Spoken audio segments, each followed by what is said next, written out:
Good evening, ladies and gentlemen and councillors. Welcome to this meeting of the Joint Cabinet of Stratford-on-Avon and Warwick District Councils on Tuesday the 14th of July 2026. I am Graham Leach, I'm the Monitoring Officer and Head of Governance at Warwick District Council. Before I move too much further, I appreciate we have a number of members of the public here and a number of visitors to the Town Hall who have not necessarily been here before. So as a reminder, there are no planned tests of the emergency alarm system this evening. Therefore, if it does go off, please treat it as the real thing. I would ask that members of the public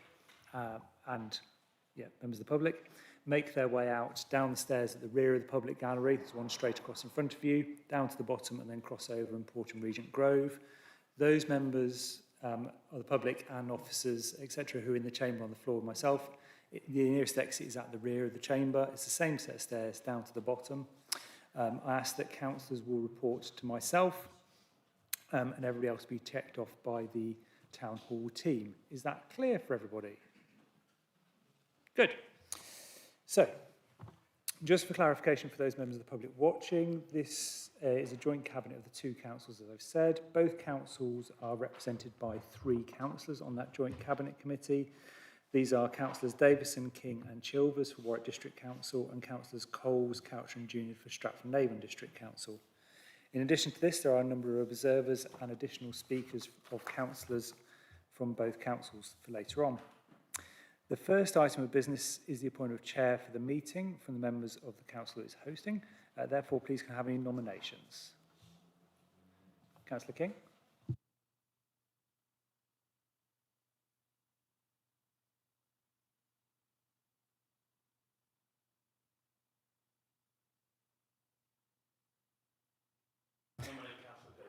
Councillor King has nominated Councillor Davison and Councillor Junior is seconded. Are there any other nominations? And therefore, can I have a show of hands? Thank you. Congratulations, Councillor Davison. You want to take the chair? And I'm going to check that speaker.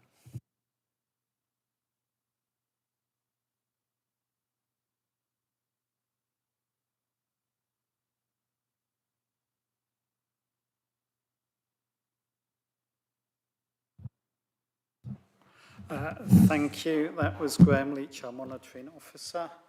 You'll see there's Harriet Jones, one of our committee services members at the back, who is organising things for us. So thank you very much. I'll introduce people as they occur. But the next item of business is apologies for absence. We have Councillor Chilvers substituting for Councillor Yella Pragada and Councillor Jones for Councillor Wally Hoggins. And Councillor Whiteman, I believe, is not here. Any other apologies or substitutions? Oh, Councillor Kohler, yes. Councillor Kohler is substituting for Councillor Milton for the Warwick District Overview and Scrutiny Committee. Declarations of interest. I'm going to ask our monitoring officer just to say a little bit about this, because of course this local plan affects us all. Thank you, Chairman. Just for those members of the public who are present and watching online, I think it's very clear for everybody that, as you said, the local plan will affect everybody in one way, shape or another if they live or work in the district. From that perspective, that is a matter of judgment for those councillors. They have been advised in terms of the code. They are responsible for checking the code themselves. I am mindful that there are the potential for dispensations, and that will be a matter considered further at Warwick District Council tomorrow night. But I believe there are dispensations already in place for Stratford-on-Avon District Councillors as well. So it is just remembering that, and also remembering the aspects of bias, predetermination and predisposition, which I know that all councillors on the Joint Cabinet have been briefed on as well. Okay, thank you. Any further declarations of interest? We can all assume that we are declaring those. Okay, so on to item 4, which is confirmation of the minutes of the previous meeting. Do I have a proposer? Thank you, Councillor King, and thank you, Councillor Coucher, for seconding. Does anyone want to speak on them? Okay, can I have a show of hands then, please? Thank you very much. We're now on to the main item, which of course is the South Warwickshire Local Plan Regulation 19 publication version. I've been told by officers 76 pre-meeting questions, which is less than the previous round that we had. Huge thanks to officers for all the work they've done, including responding to those and including briefing to WDC councillors and town and parish councillors. You will notice that various addendums have been added to the papers since the first circulation. We have quite a few speakers here. They all have 3 minutes each, so I'll get my timer out. Graham Leach is doing the timing for us, so do please keep to time. We've got a system, so one starts, and then when they've finished, I hope that the third person comes in over going. So, without further ado, Councillor Graham Foster, please. Thank you, Chair. Firstly, I'd like to recognise the hard work of the Joint Plan team, especially over the last few weeks. But I'm here to highlight a plan weakness in preventing new house occupations overtaking planned infrastructure delivery. Inflated growth targets have given us a local plan that doubles southern population in 2 decades, an allocation that's unrealistic, unpopular and unneeded. We know that this is unsustainable without huge investment in our already fragile infrastructure. Our concern is that the need for a public, enforceable and phased master plan for each SGL is only suggested in the plan but not mandated.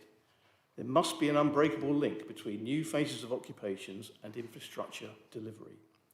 For example, in the plan, DS4B says, SGLs must be delivered with regard to the IDP. What does in regard to mean? New settlements and SGLs are expected to prepare an agreed master plan and ensure the early delivery of infrastructure. Who exactly compiles the master plan? What if they don't do as expected?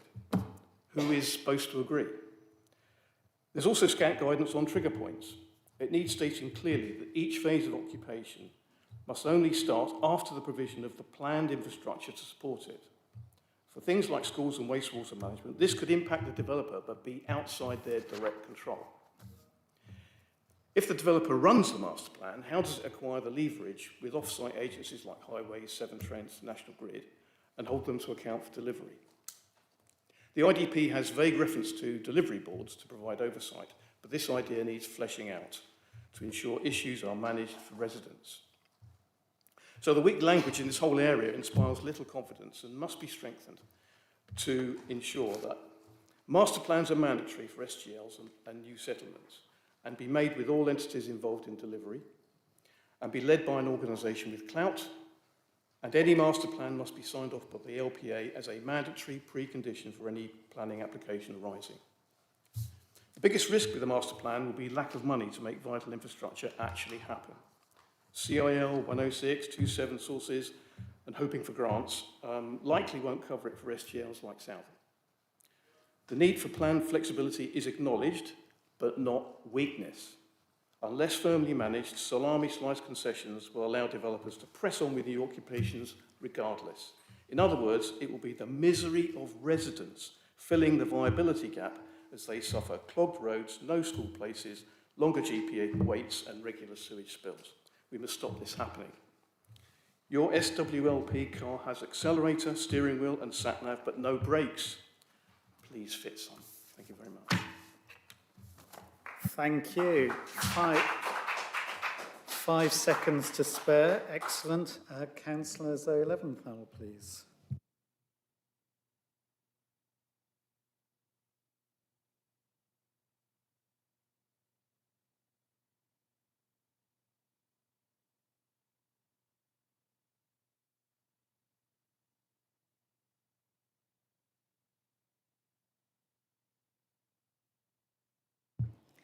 Thank you very much. You should have some slides I've prepared to take you through with some images. So on behalf of Kenilworth Town Council, I'm going to focus on heritage and greenbelt objection to the strategic growth location at Ken 1. That's 750 houses in the greenbelt. And the reason I'm doing that on behalf of the Town Council is because the Town Council holds the freehold of the castle, which is closely linked to Ken 1, on behalf of all the residents and works with English Heritage as the custodians. Now, if you look at the first slide with the picture, we've shown you that Ken 1, which is the area shown in red, has a close historical connection and visual connection with the castle, the Grade 1 listed building, and the registered parks and gardens. As you can see from the castle, across the mere, the moat, Ken 1 was actually part of the castle's old park, the Deer Park, where royals hunted deer. Rouncil Lane, one edge of the site, was known as the Park Pale, the edge of the site to stop the deer escaping. This has been important open landscape for nearly 1,000 years. Now, in terms of the view from Ken 1 to the castle, if you look at slide 2, you will see that the fields that are proposed for allocation have a close visual relationship with the castle. You can clearly see the castle from well-loved and well-used footpaths. If I can ask you to turn to slide 3, you will see there a very important view from the castle. This is through the window, as you can see from the framing, through the window of Leicester's building, which was built for Elizabeth I's visits some 450 years ago. Robert Dudley, wanted her to be able to see the deer park where she was going to hunt, and that is the same visual relationship that we have today.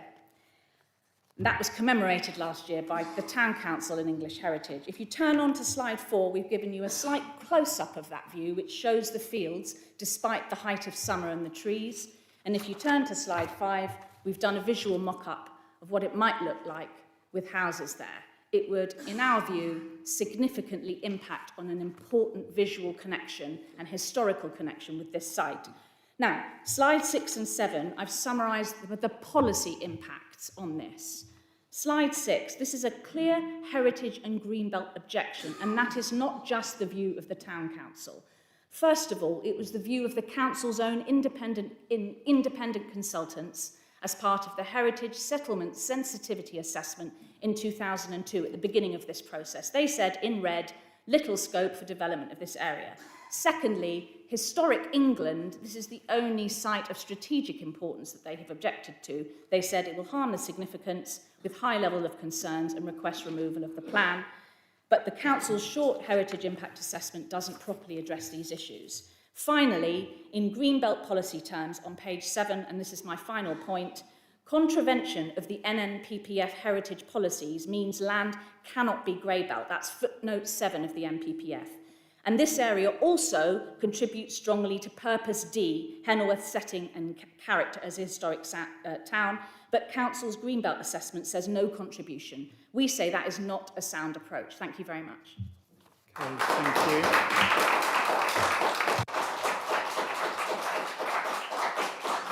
So we now turn to Malcolm Lyons, please. Thank you, Chair. I crave just a few seconds indulgence from yourself and the Head of Governance to show that I brought with me today it's not part of my speech, but I brought a petition, and I would like Harriet, if she would, to take it from me. If I may now begin, I wanted to start with a few words about legacy. I mean, I do not expect to live to see the build of the new dwellings plan for 2050. But as we age, legacy inevitably plays an important part for all of us. And for me, that might be that it played a small part in protecting the environment for the generations who follow. For councillors, it is perhaps to leave office having made wise, if difficult, planning decisions.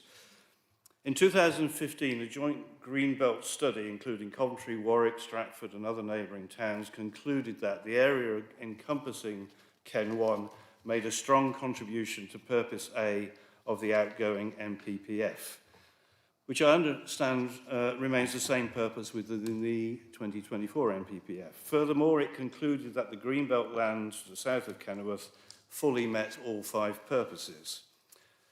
The 2024 NPPF may have signalled significant policy changes, but nothing at all has changed about the land in question.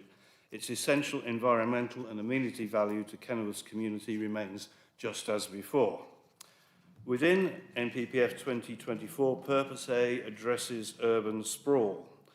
Interestingly, the Arup study acknowledged that the 2015 study was sound, and yet for reasons still difficult for me to understand, Arup's assessment now completely ignores the fact that Kenilworth is already a large historic town.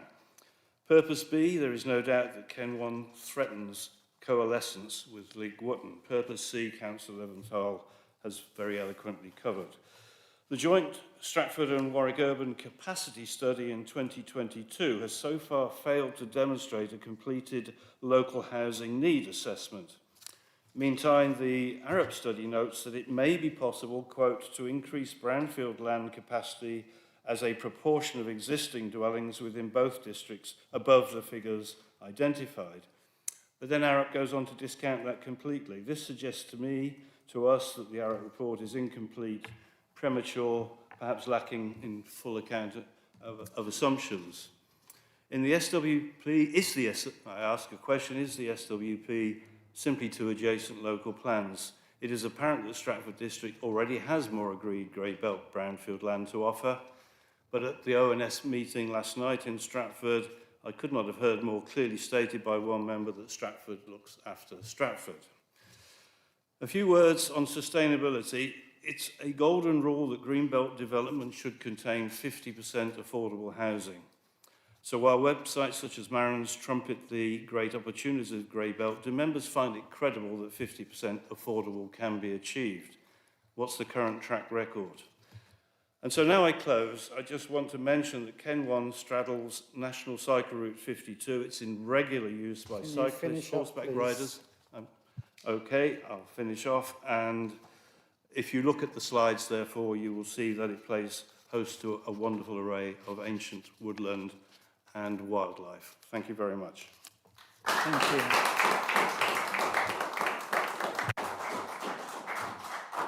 Thank you. We're now on to Sean Clark. Has everybody got a deck of slides called Kenwan in front of them? Yep, perfect. So I'm going to move at pace. Thanks for listening to us, councillors. Isn't this just a case of classic NIMBYism? If, like me, you're not on Facebook, you won't be privy to a lot of this stuff online. But from what my wife tells me, there's a lot of interesting views on Facebook. Some does feel it's NIMBYism, but the overwhelming majority view is that this development presents serious concerns for the local neighbourhood. And I'd argue this is based, moving on to the next slide 3, this is based on logic rather than emotion.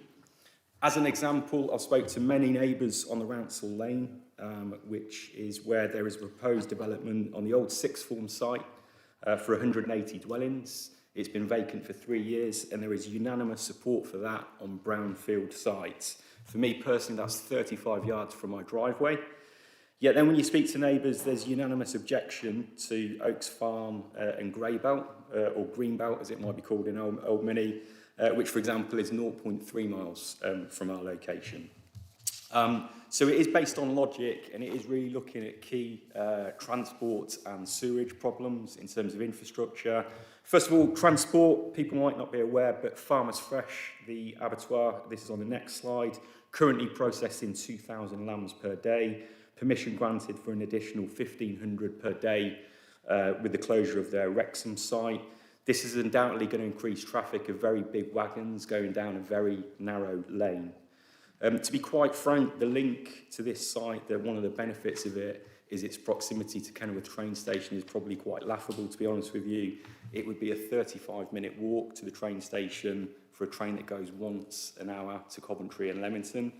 And then when you compound that, the Kenilworth Secondary School is a 55-minute walk, but what's more, it would be a 25-minute walk to the nearest bus stop. So the point we're really trying to make here is the cumulative impact and the fact that if the housing development comes ahead of the infrastructure, it represents a meaningful risk. Moving on at pace to the sewerage issues, a lot of the root causes are very, very similar. And again, if you look at a quick timeline here, the Rouncil Lane Abattoir has been there since the 1980s. It was raised in a Warwick Council meeting back in 2003, the problems with odours from septic sewage. And there's been an ongoing dialogue over the last 23 years between Warwick District Council, Severn Trent, Environmental Health, and there hasn't been a solution to the problem yet. Now, I guess the argument is, could this be solved with resource? But I guess the counter-argument is that Severn Trent, with all the resource as a public listed company, haven't actually been able to deal with this problem over the last 23 years. So very quickly, in summary, just speaking to somebody else from a different location within the SWLP, final slide. Recognise the councillors have got a difficult decision to make. And at one point when I was looking through this, I was thinking if I was in their shoes, would I be looking at the least worst option? But is that like a little bit like saying, which kind of high-speed train would I least like to be hit by? So really, our main thing here is that we're looking at this from a logic, not an emotional perspective, and really asking you as councillors to look at it in exactly the same way. Thank you. Okay, thank you. Thank you for being so quick. So now on to Phil Wall, please. Good evening, Chair and Councillors. I'm speaking on behalf of Stratford-on-Avon Parish Council. We are asking you to consider the following before you vote. Councillors should not approve Bidford as a strategic growth location when the infrastructure needed to make that growth work is not yet secured. Bidford is not here to oppose proper planning, and we are certainly not here to oppose housing in principle. But we are asking you not to approve this Regulation 19 version as is. Bidford has already taken substantial growth over many years. The village has grown significantly, but the infrastructure has not kept pace.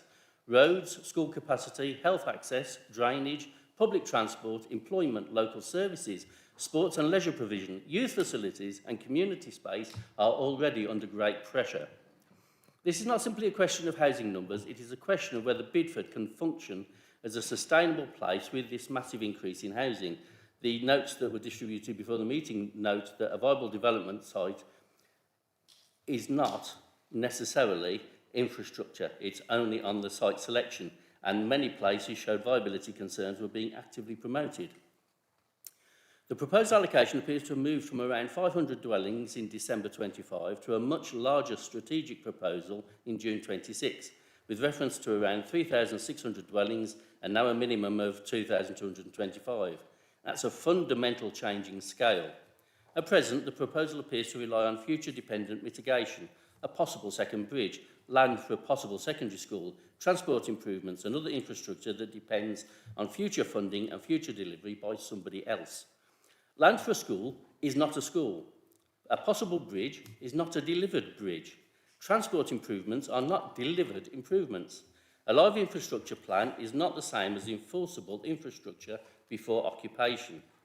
This cannot be considered sound and deliverable if the infrastructure required to make it work is not yet secured or potentially securable or funded. If the development depends on a new river crossing, school capacity, road upgrades, drainage capacity, public transport and all the other things, then those items need to be named, costed, funding secured and in place before the major construction of houses begins, not after occupation. We have been seeing many promises of infrastructure over the years that have never materialised, but the houses have still been built. Now, I'm not asking councillors to run the whole examination today, but councillors are being asked to approve publication of a plan that has not yet demonstrated that it is sound, deliverable, or even evidence-based. Please defer it, amend it, or at least rethink it. So, Bidford has already taken the housing previously. We now need infrastructure. I thank you.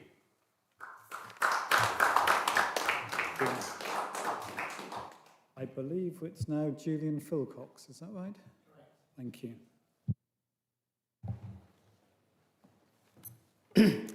Good afternoon, Chair. Thank you. As per my question of the 28th of May when this committee last met, of the settlement options, in what order did they finish after assessment, please? I.e., which came first, second, third, fourth, etc. I ask, as I believe it is imperative that the council heed the advice of the inspector and seek significant headroom in terms of housing numbers. And they can do that by bringing into the frame several of the new settlement options beyond Hatton and Long Marston, notwithstanding that I feel site Long Marston is a huge risk. There is significant risk built into this plan. Officers and members recognise this. Indeed, most of Stratford District's housing numbers are contingent on the provision of a relief road and bridges, around which there is significant doubt regarding delivery. Better to have the headroom built in, as per the inspector's warning, rather than risk the plan falling over at EIP. Contrary to Councillor Coucher's public statement at May's SDC Overview and Scrutiny Committee, the previous relief road application has not been granted planning permission, That application is 8 years old, had technical and funding issues, and attracted over 1,100 objections. History tells us that there is very real risk here. This plan is a joint plan, and you're all on the same ship. If half a ship sinks, the whole ship sinks, and that is the warning you should listen to. Given the emerging NPPF, its thrust of promoting housing in proximity to existing rail stations, and noting the 14+ rail stations to the north of the plan area, should the councils not consider a higher housing windfall rate going forwards, having regard to that? The emerging policy promotes rural and greenbelt locations as it does urban, where in proximity to rail stations. It does beg the question why a greater number of proposed allocations are not located in such locations, and how many were compared against the government's online connectivity tool, which incidentally shows site LMA to perform very poorly, both relative to national and local locations. Site LMA is poorly connected in a location that will lead to car-borne development, given that the job market is located in the arc north of the river, Birmingham, Coventry, Warwick and Leamington, and the fact that for secondary schools, the plan ignores that we have a grammar school system, all of which are located north of the river. So the two main reasons for travel, work and school, will necessitate car use. I would urge deferral of the plan. However, if you are to proceed to Regulation 19, I would urge a consultation period of a minimum 9 weeks, given the technical evidence that has appeared since February, and particularly in May and June, around connectivity, the relief road, and your residents deserve that time. Thank you. Thank you very much. We're now on to Jeff Date.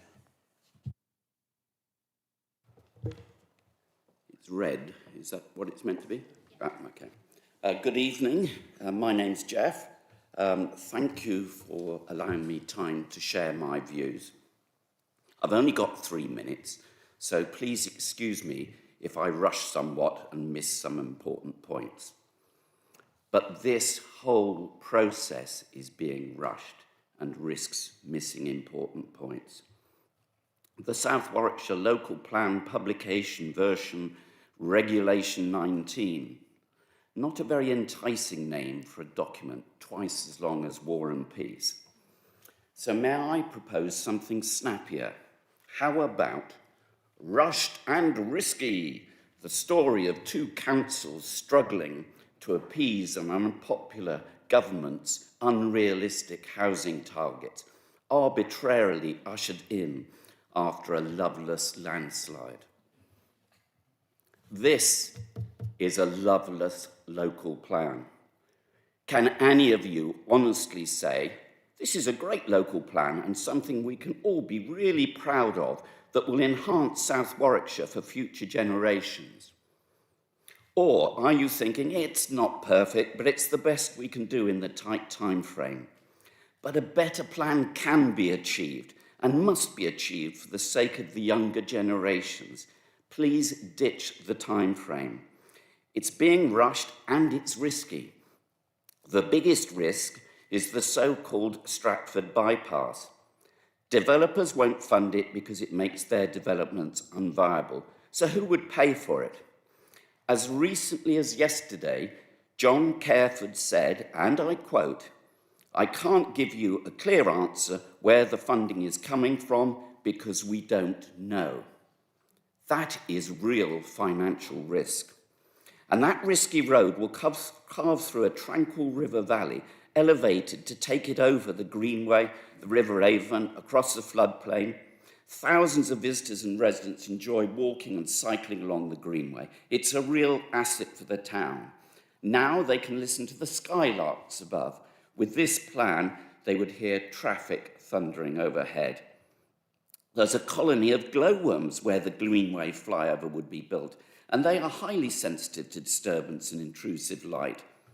We are living through an ecological crisis, but this plan is so weak on ecology, it doesn't even acknowledge their existence.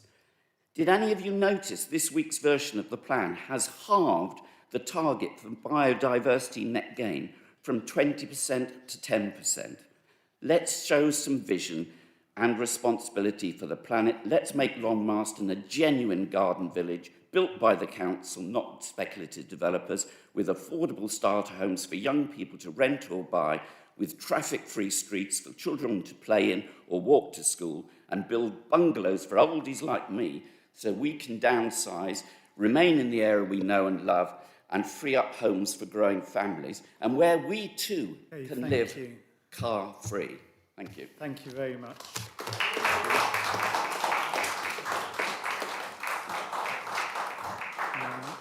Adam Jordan, I believe.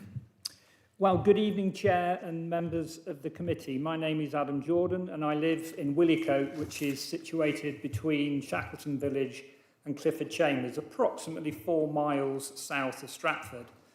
Tonight, I ask you to set aside the housing numbers and ask one simple question.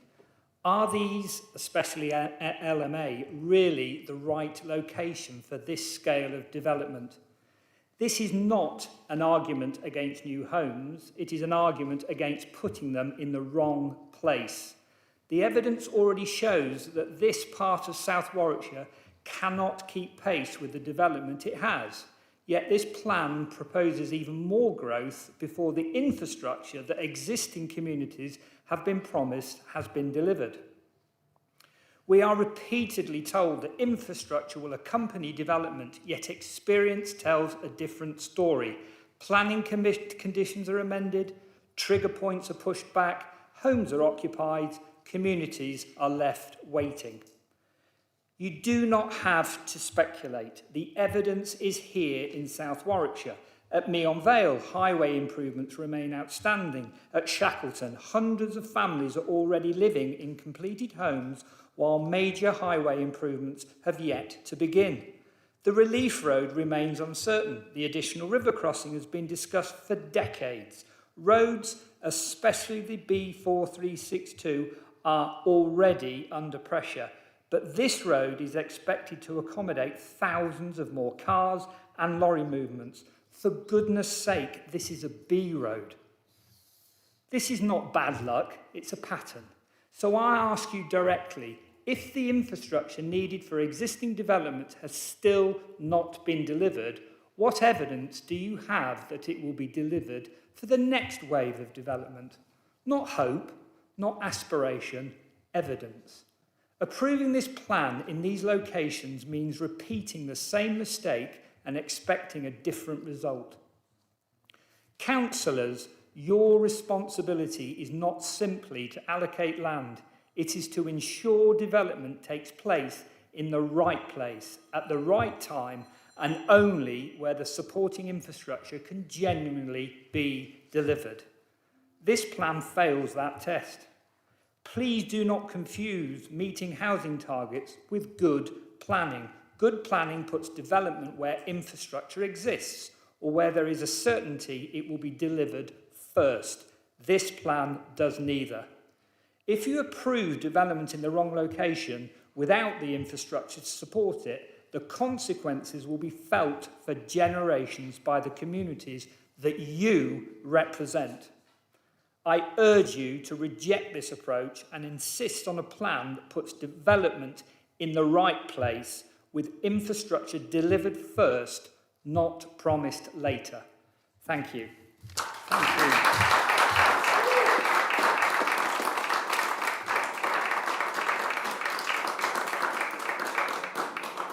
I hope I pronounced this right. Jill Mercado. Shardo. Thank you, councillors. I walked into this room and I'd got all my planned speech. But I walked into this room and I thought how beautiful, what a legacy this building was. Now I'm looking at a South Warwickshire local plan that you will leave as a legacy. You will leave on the villages, the towns, the parish councils and all of those. I haven't told you where I come from. I come from Stratford-on-Avon. I was born and bred there. I was very lucky to be born and bred there. My family lives there. How lucky am I? You've been put in a very awkward position by the government to say, you've got to get these houses done. They've got to be built. The problem we've had with Bidford a long, long time ago, the high school was taken away from us. Swimming pool was taken away from us. So we lost an awful lot of things. The library, different things. We had a bypass put through that was put through the centre of the village. But Bidford, over the last few years, has had incredible buildings put there. We've had no infrastructure being put in. We had a house centre that was a mile and a half outside the village that has no footpath to get to it. So you keep on taking from us, making us have the houses, and it's not NIMBYism. We know we've got to have some houses. My sons live in my village. I'm very pleased they live in my village. When I get old and decrepit, they can look after me. But you need to understand that you're putting something in place that for the future could be very, very damaging to all of these places. You also need to realise you've done a South Warwickshire local plan that is actually hard on certain areas and not on other areas. Why would you stick in 2,500 houses in Bidford and not share them around the other areas? It's logical. It's what people want. People want fairness. They want fairness. And I'm sorry, but my last bit is, because I've got to do it off here, for these reasons, I respectfully ask the Joint Cabinet Committee not to recommend the South Warwickshire Local Plan for Regulation 19 in its current form. And that's it. 257.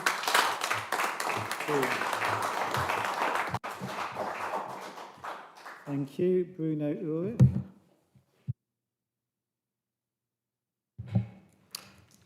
Thank you, Chair. The Leamington Society supports proportionate, carefully designed measures to improve the environmental performance of historic buildings. Heritage conservation and climate action should not be treated as opposing objectives. Our concern is with paragraph 3.32 and proposed policy BN12. Paragraph 3.32 says that the heritage section was amended to reflect a priority to tackle the climate emergency by reducing heating bills. That risks giving one consideration predetermined priority and confusing private financial savings with public benefit. BN12 itself contains several welcome safeguards. It requires an understanding of the asset's sensitive design, consideration of reasonable alternatives, and avoidance or mitigation of harm. However, its final sentence says simply that the public benefit of mitigating climate change and reducing carbon emissions will be weighed against harm to heritage significance. That wording risks treating a claimed climate or carbon benefit as already established and reducing the assessment to one general balance. The policy does not expressly require applicants to demonstrate the nature and scale of the claimed benefit, nor does it clearly direct the decision makers to policy BN9 and the different national tests for substantial and less than substantial harm. This creates a soundness concern.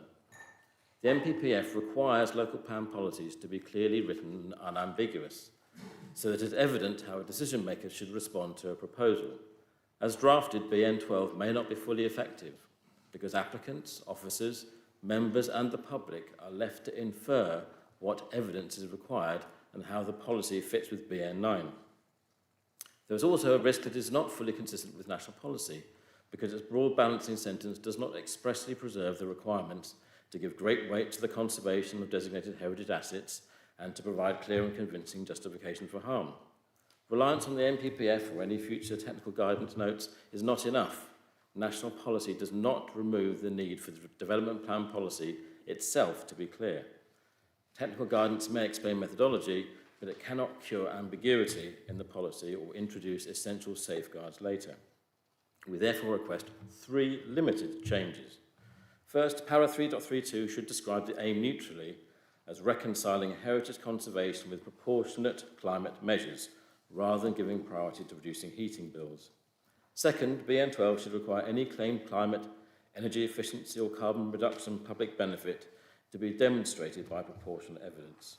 Third, it should state expressly that the assessment must be undertaken through BN9 and the applicable statutory and national heritage tests. These amendments would not obstruct responsible improvements. They would address the risks into effectiveness and consistency with national policy, make the policy easier to apply, and give applicants, decision makers, and the public a clear and defensible framework. We ask the committee to secure these limited amendments before publication. Thank you. Thank you. And we're now on to Mark Sullivan. Thank you. Mark Sullivan, Campaign to Protect Royal England, Warwickshire branch. I thank you. I don't really need to say very much because I've sent you all a letter, and we've also kindly got the reply from George Coucher. And I also thank Councillor Davidson and Councillor Chilvers for replying, and maybe one or two others as well. What I would say is we do welcome the plan in two ways. One is it does not put new housing in villages, and therefore it protects the characteristics of our villages. It also protects broadly two of the historic towns, Ulster and Shipston, from development. Why Henley, which is a market historic town, has got hit at the last minute by 2,000 houses is another matter. But in relation to what Councillor Coucher says about the certainty, they want to avoid certainty, sorry, they want to keep certainty, and they want to ensure infrastructure is developed. Those are the two reasons for this plan he gives in the reply you've all got. And so, really, the certainty is to deliver so many houses that there will be 130,000 more people living in this district, these two districts, by 2050. That's 44%, extraordinary. Secondly, infrastructure, is it really so important that it overrides everything else? Because that is not a basis for a plan that's been reached by public participation. So we'd also just remind you this additional 7 years, which I know Councillor Davison and others worked hard to try and halt, is not being followed by other councils. Rugby actually took 3 years off their plan that's now submitted for examination from 2045 back to 42 after representation. So Solihull also is only doing 15 years, so it wasn't necessary. And we have given you figures for that, but just to remind you, when you started, there was the first version of the plan would have had 21,700 new houses over 18 years under the old Conservative government's figures, 1,200 a year. If you took that to 2050, that went to 30,000. That was the decision originally to do that. But when the Labour government policy came along, we get 54,900, incredible amount, but if you cut that back to take 7 years off, which we do believe you should do, that comes down to 39,000. We have given in the table attached to our letter, which you've all got, where an option to delete 8,000 houses from Warwick District and 7,000 from Stratford. And I believe that would be a very good solution. There's also, I think, 4,000 put in on the edge of Coventry, west of the university down to HS2, which could probably be accommodated by Coventry because it seems to have a lot of conversion from employment to housing going on, but I leave that one with you. So our conclusion is, as stated in our letter, we believe you should reduce the plan to 15 years, remove the harmful greenfield applications we've listed, and seek additional time from government, and perhaps use Matt Weston, who will be next week. We don't know where he'll be in government, but he will be in the governing party, able to see the new ministers and ask them to give you extension of time. But thank you. Thank you very much, and thank you to all the speakers.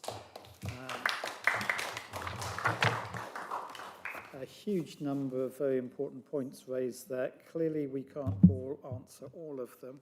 What I propose to do now is to go to the two scrutiny chairs and get their views and comments. After that, I will then have a break because it is really rather warm. And then when all the other people say their views, they may well want to pick up on what the public have said and perhaps even ask some officer questions on that. But it can't be too much dialogue. We have had a lot of going through all these things. So in terms of common courtesy, we move to the chair of the Stratford Overview and Scrutiny Committee. So Councillor Harvey, please. Thank you, Chairman.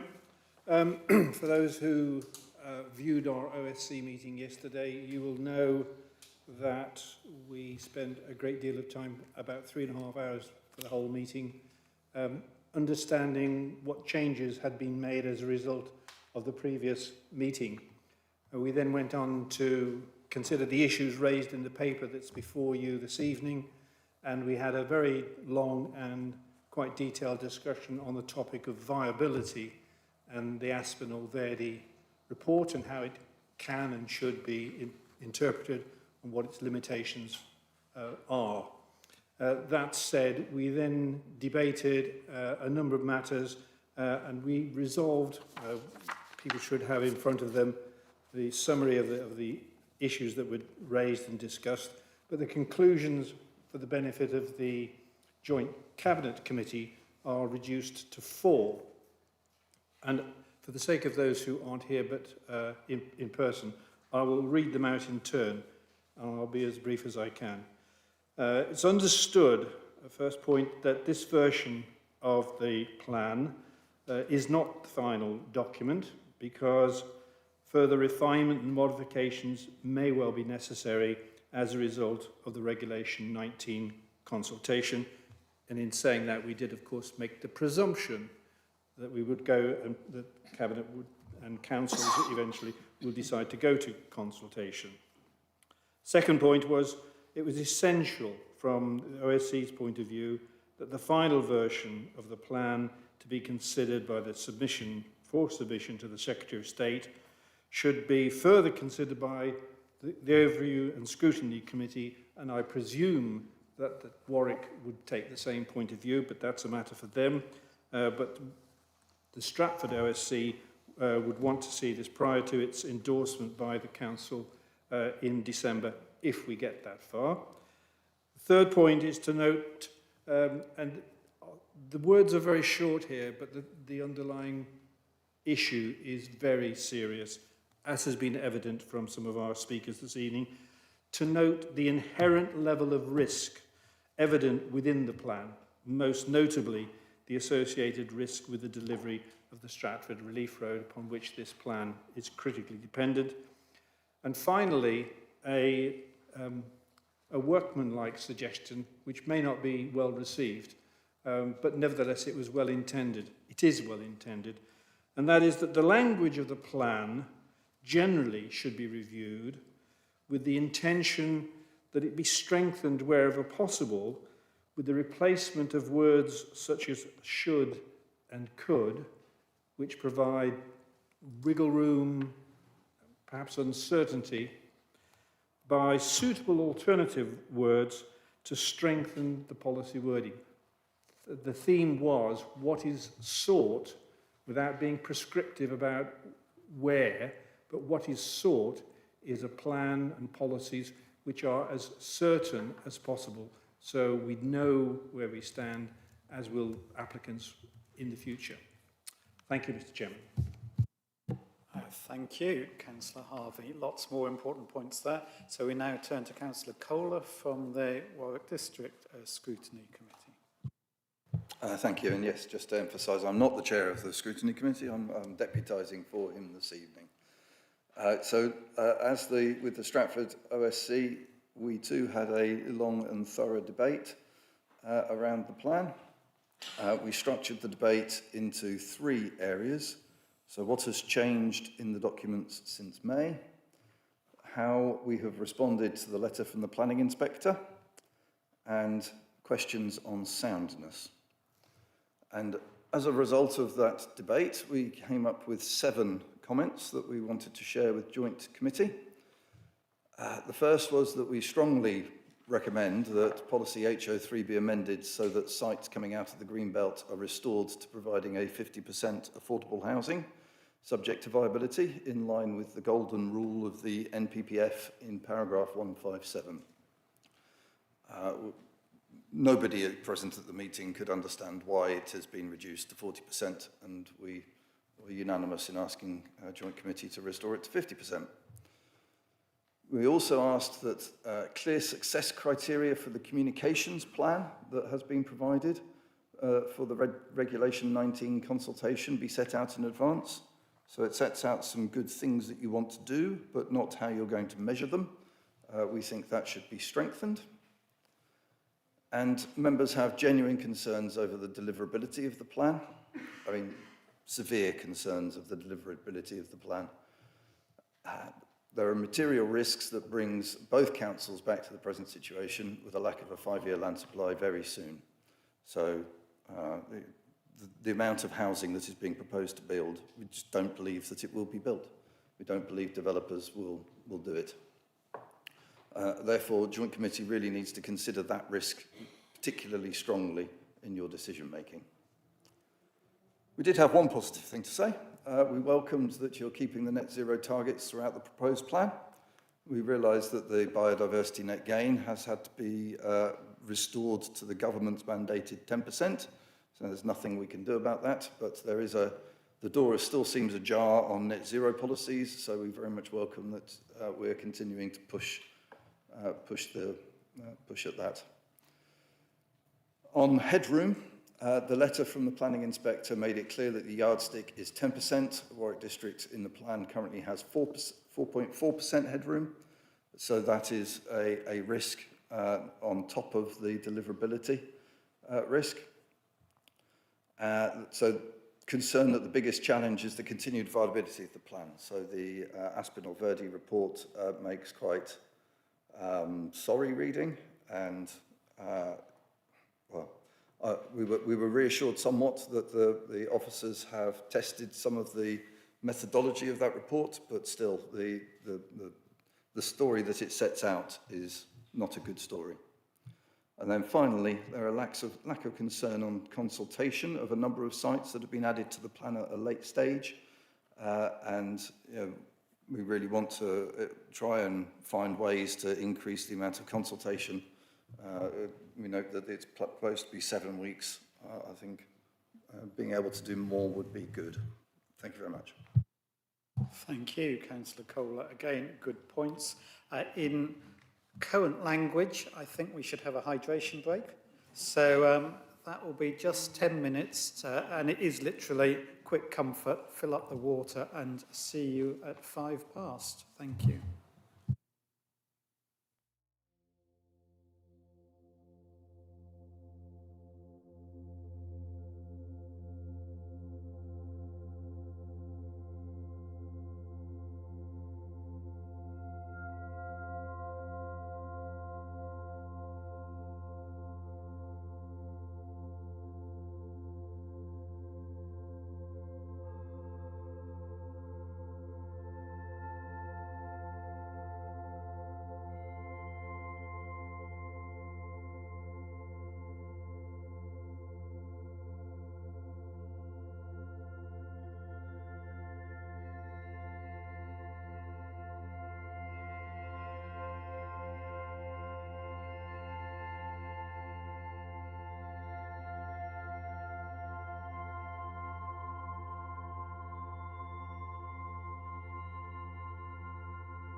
exactly 10 minutes, I think.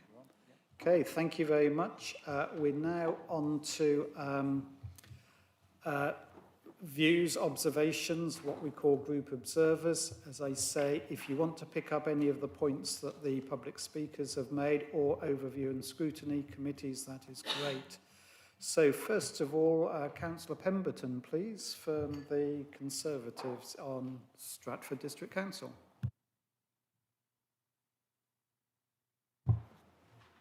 Thank you very much, Chair. First of all, I want to thank the officers for all of the work that they have done, particularly in the last few weeks.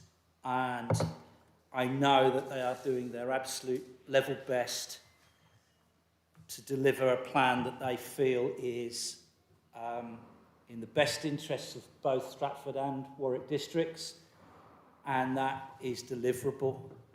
And whilst I have the hugest respect for them, I regret to say that I'm in the position where I was immediately after the last joint committee meeting, in that I no longer believe this plan is sound, is deliverable, and should be left to go and for us to go around again. I just want to make a few observations. I think some of the things I just want to pick up are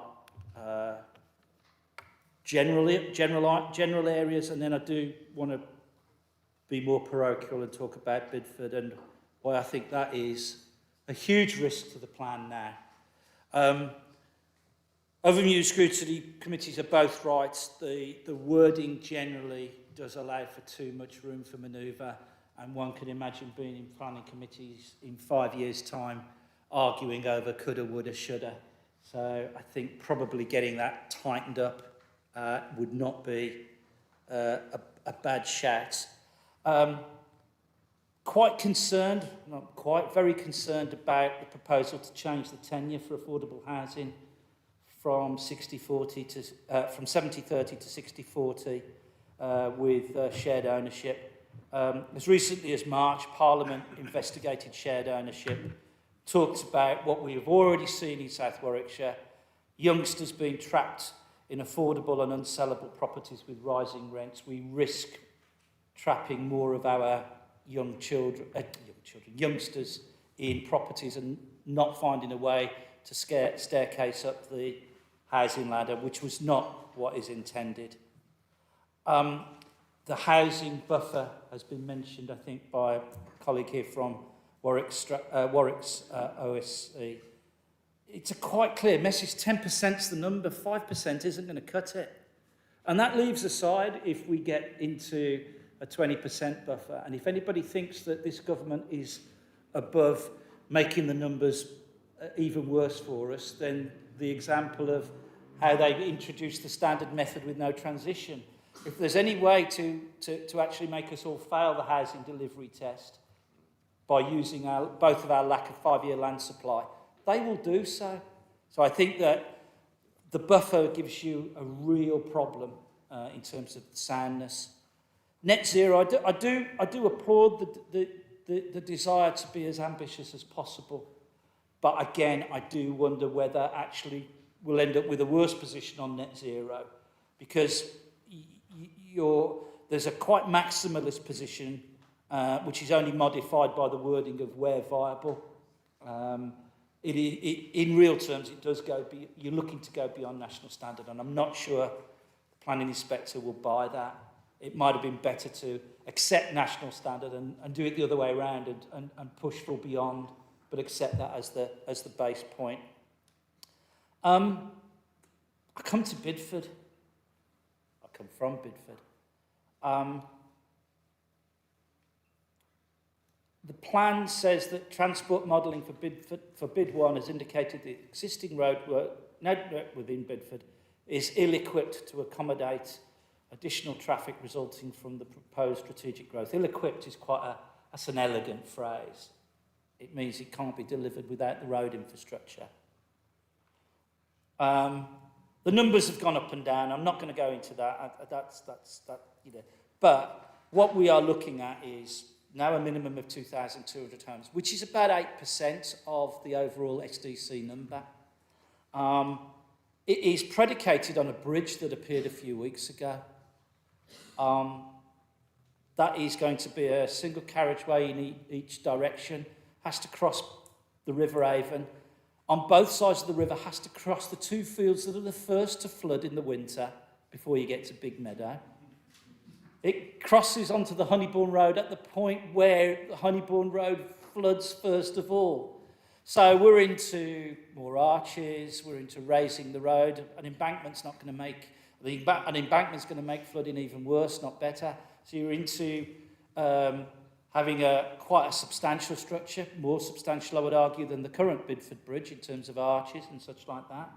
Plus a couple of kilometres of road from the B439 down a 20% incline, I might add, to the river, and then across to the Honeybourne Road.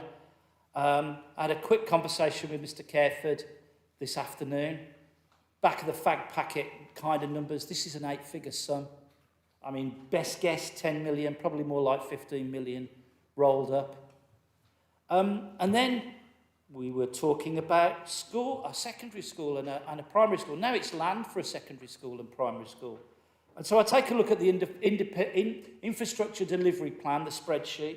£55 million for a secondary school, £17 million for the primary school. Let's say £15 million for the bridge, which you have to make this thing work by your own admission. Particularly as by your own admission, 75% of people commute out of Bidford for their jobs, for their retail, for their education, for life.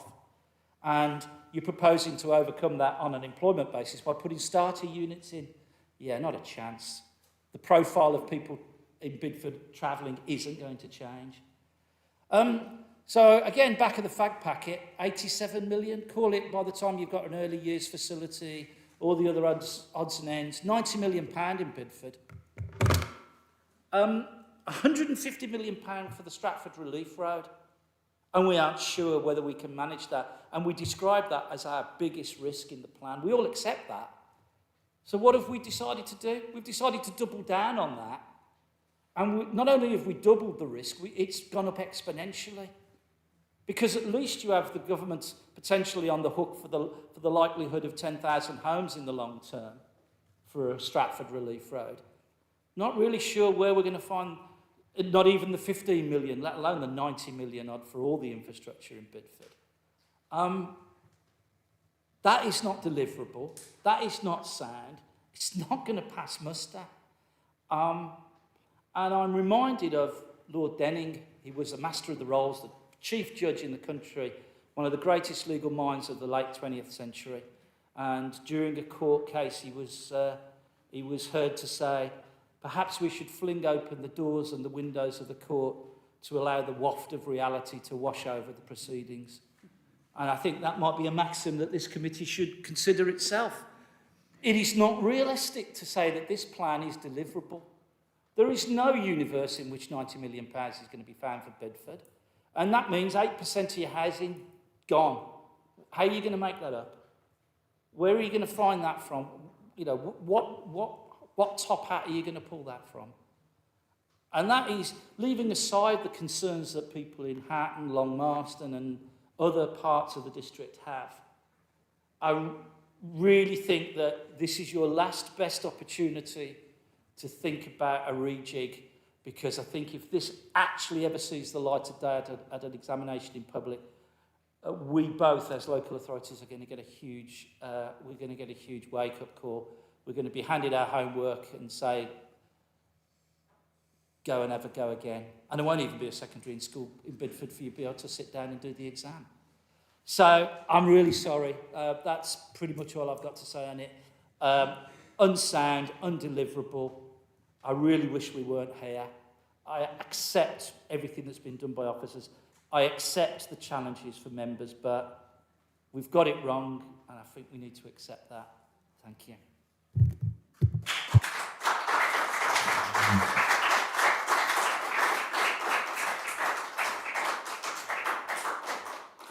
Thank you. And now on to Councillor Passingham of the Green Party.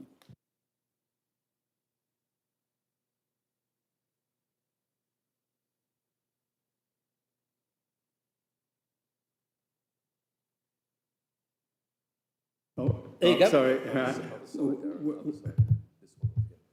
Right. When the preferred option plan was published, we had high hopes. It chose the option of sustainable travel and economy.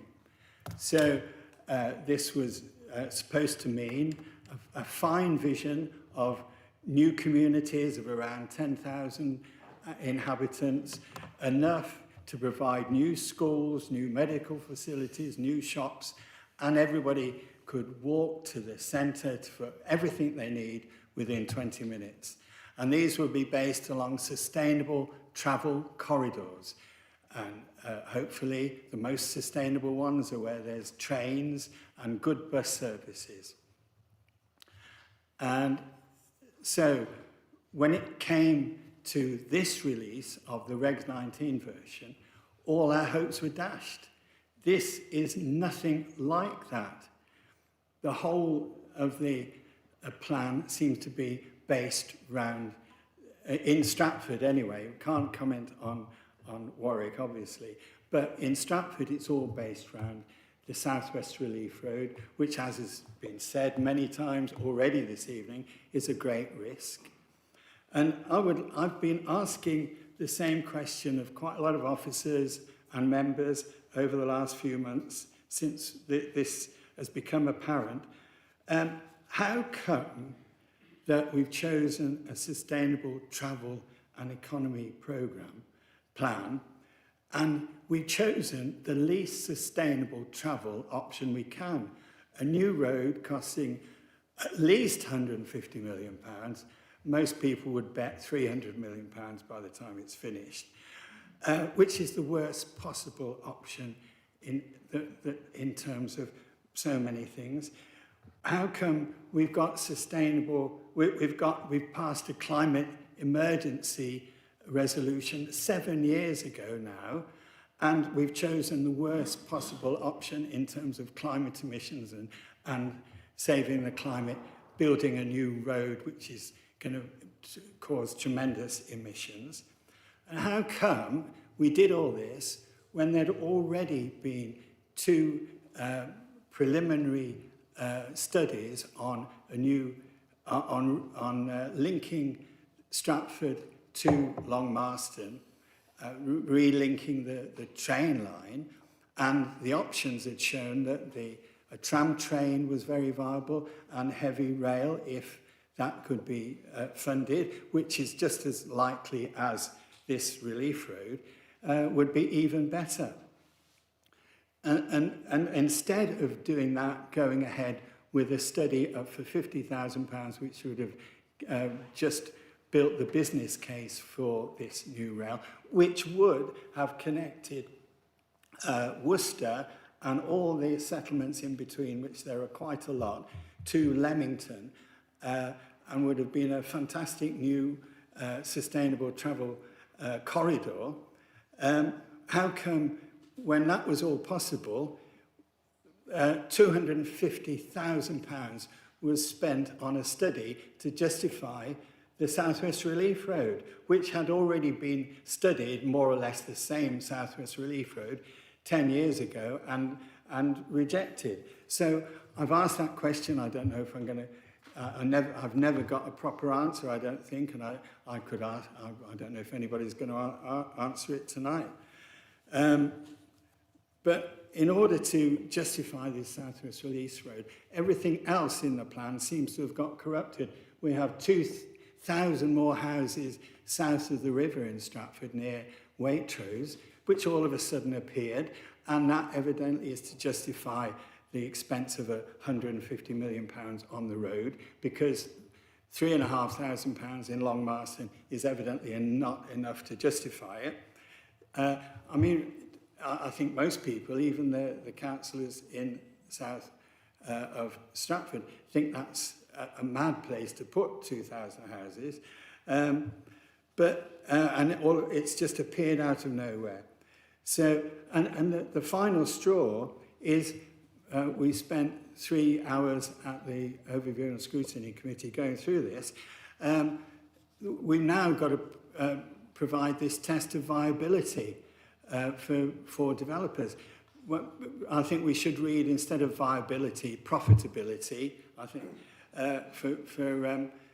for developers. So no estate, no development is going to be built unless it is profitable for developers. All the estates and plans can be made for estates which are best for the community, best for the whole of Stratford. They won't get passed unless it's profitable for developers. So I would like to know if anybody can tell me how that will be different from a developer-led plan, which is something we've been told time and time again that we do not want this plan to be.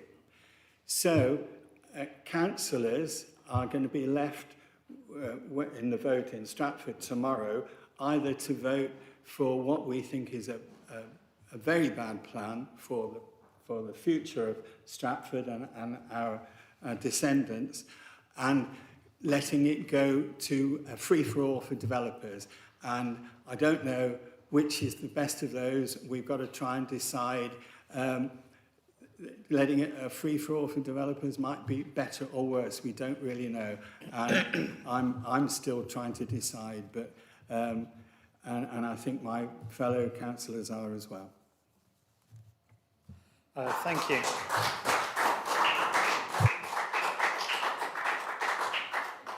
So, Councillor Jones from the Reform Party.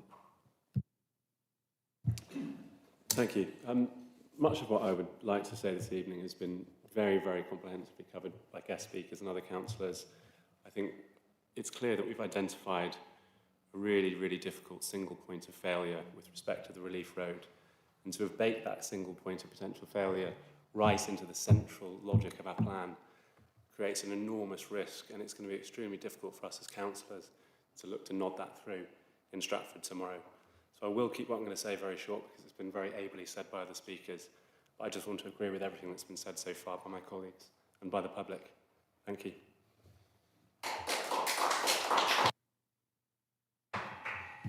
Thank you. Short and sweet there. So we're now on to the groups from Warwick District. So Councillor Bode of the Liberal Democrats, please. Thank you. First thing I'd like to do is to thank and congratulate the officers for the work they've done over the years. It's been intensive, even more intensive in the last 6 weeks. And whether that's fair on the officers, I'm not quite sure. But we have a plan before us which shows growth that no one wants, which is not surprising for local planning, because that's normal. But there are some serious issues with this. And if we look at the current plans that we've got, Warwick District Council plan expires in 2029 and Stratford in 2031. So there's actually some time around to make a difference, albeit on the new system. The numbers we've been asked to build are nothing to do with what the needs are. They're what the government says they want to build, having decided to take them out of all the metropolitan areas and put them into the shire areas. And the shire areas clearly don't have the capacity, as we're seeing with what we're doing. We're destroying the neighbourhood. There are some risks to this plan, and that comes down to viability. I'm not convinced that we've solved that completely. And also looking at what headroom we've got. The advice we had, the headroom needs to be round about the 10%, and we're showing probably about 5% is what we're going with. Now, I've got concerns, and I'll leave Stratford to agonise over their own Relief Road and viability and all the rest of it. But this has got to go through the government inspector, and I'm not convinced that we'll get a green light rather, at the inquiry. There's too many things just knocking about. Some things we need to look at that while we're doing the consultation. But then you get to a point, if you do significant changes on the consultation, you've probably got to go back for consultation with the public. Now, that seems fine by me, and the artificial constraint of December the 31st really stops us doing that. So we need to come up with decent solutions, and I look at one of my patches where it's SGO6, which has remained in, it wasn't taken out, it wasn't reduced, and I look at, let's have a look. 174 houses are viable, but 531 are unviable. But we've kept it in there and we're taking it out of the green belt. So it's a bit of a mystery. So I think we'll have an interesting discussion tomorrow to see where we're going. But it doesn't look good. Nobody likes local plans, but this one seems to be particularly bad, and it seems to be rushed towards the end from a very slow start and a bumpy start before it actually got going. And I think we're paying for that now, trying to do changes in a 6-week period, which haven't been consulted on. And I think we're just heading potentially for disaster. Okay, thank you.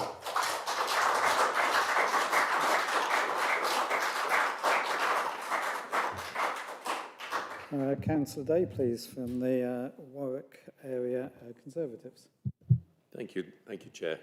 Well, firstly, can I thank you for all the efforts that you've made as our leader to keep us all together politically through a very challenging period when debate has been heated and very intense. So congratulations and thank you for that hard work. I also agree with Councillor Bode and others who've mentioned the quality of the work being done by our officers. And I should also add those members that have been on this very, very long and winding road, one or two up in the gallery this evening, I note, as we've tried to shape this plan over a number of years. So this has not come out of thin air, but I do agree with Councillor Bode. It's felt like it's really gone into hyperdrive in the last period and raises some serious questions. Let's be honest, this is very much less of a local plan than the local plans we've had previously. This is Westminster's plan. They have required us to build these houses, an extraordinary number of houses, not like meeting local need. This is a national agenda to build in our green countryside rather than regenerate our towns and cities. They deliberately round here, they've lowered the demand for housing in Coventry and more than doubled the demand for Warwickshire. This is from when we began the process. This came partway through the process with the change to the MPPF. So if you want to vent your spleen, do so with your MPs, because they're the ones that are driving this. We're trying our best to make the most of a pretty awful, and I'll excuse I nearly went to an adjective I shouldn't use, pretty awful situation. So that's the first point. The second is they then changed the rules, if you recall, Chair, partway through the process to ensure that our current local plans were no longer viable, because the calculation for the 5-year housing land supply was like a torpedo midships. So now we're vulnerable to any developer who comes along. We cannot defend that. Thank you, government. Thank you very much.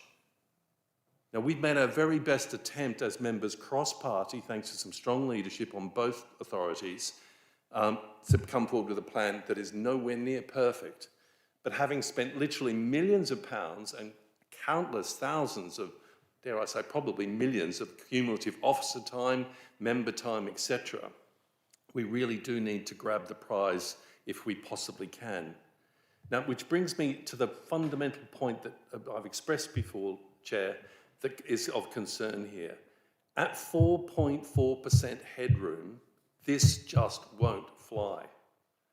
Last plan, if those of you with the scars from the 2017 plan in Warwick District, we tried to get by with 5% headroom. The planning inspector came back and said, no, 10%. Then we went into a protracted period of negotiation, sent off our best officers at the time to do a deal, and it came back at 7.5%. And we still got the ASPs, another 1,000 homes to meet Coventry's supposed unmet housing need. And you may recall that was based on false calculations from the Office of National Statistics showing much higher growth levels in Coventry than ultimately was required and was proven wrong, basically very wrong. And we're living with the consequences of that today. So my point is, 4.4% only gets us to 5.48% housing land supply, 5.48 years housing land supply when the plan is adopted, a 25-year plan. So the immediate challenge is going to come back, and I'll take Chris Elliott's 5 pence, or 6pence or whatever, and put the bet on for him that that's not going to get through. I'll put that bet for you, Chris. That's my view. In fact, I'll double it. I'll put my 6pence in as well. But the other side to that is that if we think far enough ahead, as we've had to do through this whole process, I really do ask officers, it's not for answering tonight, but we need to think about where we're going to find the extra housing to make up that proper contingency. I would say to 7.5%. And I hope, Leader, as we discussed on the weekend, it will not be by trying to increase the density on sites we've already agreed that are, if you like, the super short list that's now in the Reg 19, that we will have to put back onto the plan sites that we have taken away, whether it's in Lapworth, in Warwick District or elsewhere, and not overlay the current sites even more. So with all of that, I wish you well with your deliberations at Cabinet. This is not an easy position. I really, really do thank everybody who has put an enormous amount of effort in, including members of the public here tonight. That is a sign of a healthy local community and democracy. Your words have not gone unheard. Thank you. Thank you. Thank you very much. Now, Councillor Margrave for the Whitnash Independents. Thank you. I really can't put it better than the councillors either side of me. They've said everything that's needs to be said. It's all true, and I think Cabinet are damned if they do and damned if they don't, and we'll be damned if we do and damned if we don't tomorrow as well when we come to make the decision. Ultimately, no, I think it's going to be the inspector that's going to make the decision. We haven't got enough numbers, and as been said, we need more, and it isn't about increased density. There's lots of other factors to be considered. And I think we've heard from officers that if we were to start again, what would change? And they were saying there isn't anything to change. So I think we're probably going to have to let this go to the inspector and let him decide. But we'll see what's said. Thank you. Short and relatively sweet there. So thank you. Lots of huge points there. I don't think a joint Cabinet will be able to pick them all up. But first of all, I'll go to the two portfolio holders, Councillor Couch and King, about the O&S comments. So if we can focus on them first and then go for wider points. So if I can start, doesn't have to be this way, you can both chip in. But in terms of Councillor Coucher, what Councillor Harvey said about the Stratford comments, do you want to respond to them, please?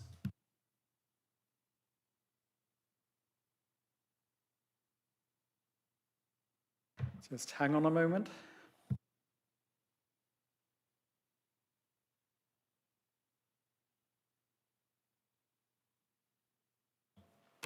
Thank you. Sorry, different technology here than it is in Stratford. I'm grateful. I thought I attended both the overview and scrutiny meetings yesterday, and I thought they were both conducted extremely well, very well chaired. And I thought the debate in both instances was extremely helpful. And I think there is a number of points that have come up from both committees that I'm sure that we'll want to take on board. I think, taking on Councillor Harvey's last point about strengthening the wording, I think we're very much on the same wavelength as you. We are concerned about how can we make this as tight as we possibly can. One of our major problems is, particularly in Stratford, we've built an awful lot of houses in the past with a rather weak requirement in relation to infrastructure, and so people are very, very sceptical about whether we're just going to go down that same road again, and we need to make sure that the plan this time is a much tighter indeed where we are. Yes, we recognise that there is substantial risk within the plan, both in relation to viability, which does seem to be an art, to say the least. And obviously it's a 25-year plan. We're talking about viability today. We've no idea what, with a new Prime Minister coming in possibly next week, what viability might look next week, far less what it might look like in a year or so's time. So we are having to take a snap judgment. And I think at the end of the day, as already been said, I think this will be down to the inspector, frankly, in terms of saying whether we're being reasonable or whether we're not. Obviously, we have got, particularly in the Stratford area, a very risky area in relation to a western relief road, not a southwestern relief road, as was previously not granted planning consent, has been pointed out to me. This is a proper western bypass, something which Stratford's been looking for since the 1930s, and we are hopefully going to try and provide that and provide the crucial third bridge over the river, which is absolutely vital if we're going to see environmental improvements within the town. And I note many of the comments in relation to the Warwick OSC. I think obviously headroom is an issue. I think as Councillor Day has said, yes, if you're going to increase the headroom, you've got to allocate more houses. So does that mean more houses in Kenilworth, more houses in Long Marston, more houses in Bidford, whatever? What we're trying to do is to keep the plan as tight as we possibly can, and hopefully that will fly. If the inspector says your headroom is not sufficient, then obviously, hopefully, we will get an intercession in relation to the inquiry, and we will have to look again about what additional land we can bring through to make this a viable plan. I think the comments that you make, though, this isn't our plan, this is the government's plan, and frankly, the choice we've got is the choice that I think one of you made was it's either this plan or, frankly, we just open the doors and say to developers, come in. We in Stratford have lost 2 very substantial appeals in the last week, and both instances have been granted, no infrastructure whatsoever. So in my own village in Wellesbourne, we will have another 300 houses. We are already discharging raw sewage straight into the River Dean and the River Avon that floats right past the Shakespeare Memorial Theatre. That won't be solved. And we have a primary school which at the moment is completely overloaded altogether. And once again, we get no contribution towards it. No plan means, frankly, you'll get the housing because it'll all go by a planning appeal and we'll get it, and we won't get the infrastructure. So that's the major concern that we have. Thanks, Chair. Thank you. So just to go through those Stratford comments, just to check. First one was that there'll be further refinements, and that is correct. I'm just hoping officers will nod because this is coming back to both councils in December, and therefore there will be a chance to look then. And we will need to go through a bit how the interactions before that happen. It won't just be tick at the end. There will be involvement, particularly with the advisory group before that. And I think the second point is saying that, yes, it needs to go to overview and scrutiny first, absolutely. Councillor Couch has agreed with the last 2 comments about the relief road and the strengthening wording. So again, looking at officers, whether you can, before the consultation goes live, check the wording on coulds and shoulds and so on. So I'm getting nods there, so thank you for those points there. So Councillor King now, the Warwick ONS comment. Thank you, Chair. The first point that was brought to our attention was the changing to policy H03, which we have all now agreed on.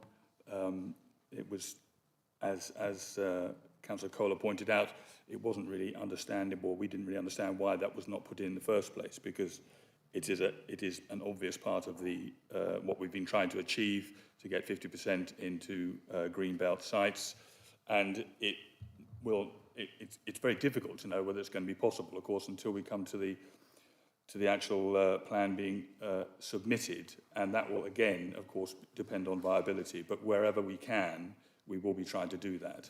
It's very important to try and keep up our amount of affordable housing. It's a major part, and social housing, it's a major part of what we're trying to achieve with this plan. And the odds are basically stacked against us for all sorts of reasons which are making themselves apparent as we proceed with this, but we were all happy to include that in the policy. Mind if I just interrupt there on that one? Because if you just pop your thing off. Because with officers raised the issue that there are two zones in the area, Zone 1, which the consultants have said are more viable, and the proposal is for generally 40% affordable housing there, and Zone 2, which is less viable, so that's been suggested 30. So officers are saying yes, but Zone 2, not sure what the number will be, and they need to do some work with them. So this is the proposal, I believe. So do confirm if this is right, well, all of Cabinet, to agree to amend policy HO3 to require that in Zone 1, a minimum 40% affordable housing is provided, with 50% on Greenbelt sites and sites proposed to be released from the Greenbelt through the South Warwickshire Local Plan, subject to viability. And that the approach for Zone 2 sites also properly reflects government policy as set out in the National Planning Policy Framework. So that's the proposal now. And that bit of the framework basically says in Greenbelt it has to be higher than the equivalent that's non-Greenbelt. So I'm getting nods from Cabinet. Okay, good.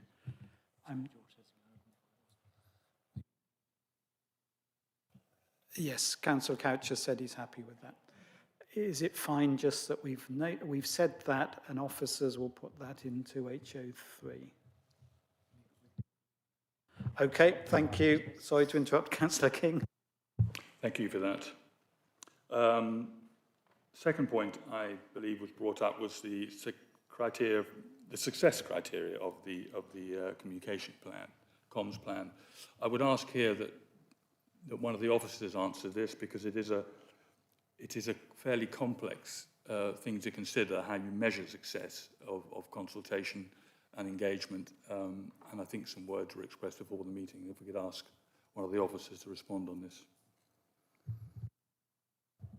Yes, thank you. So we're turning now to Phil Clark, Head of Place Planning and something else. Place Arts and Economy. Place Arts and Economy, my apologies. Okay. Yeah, thank you, Chair.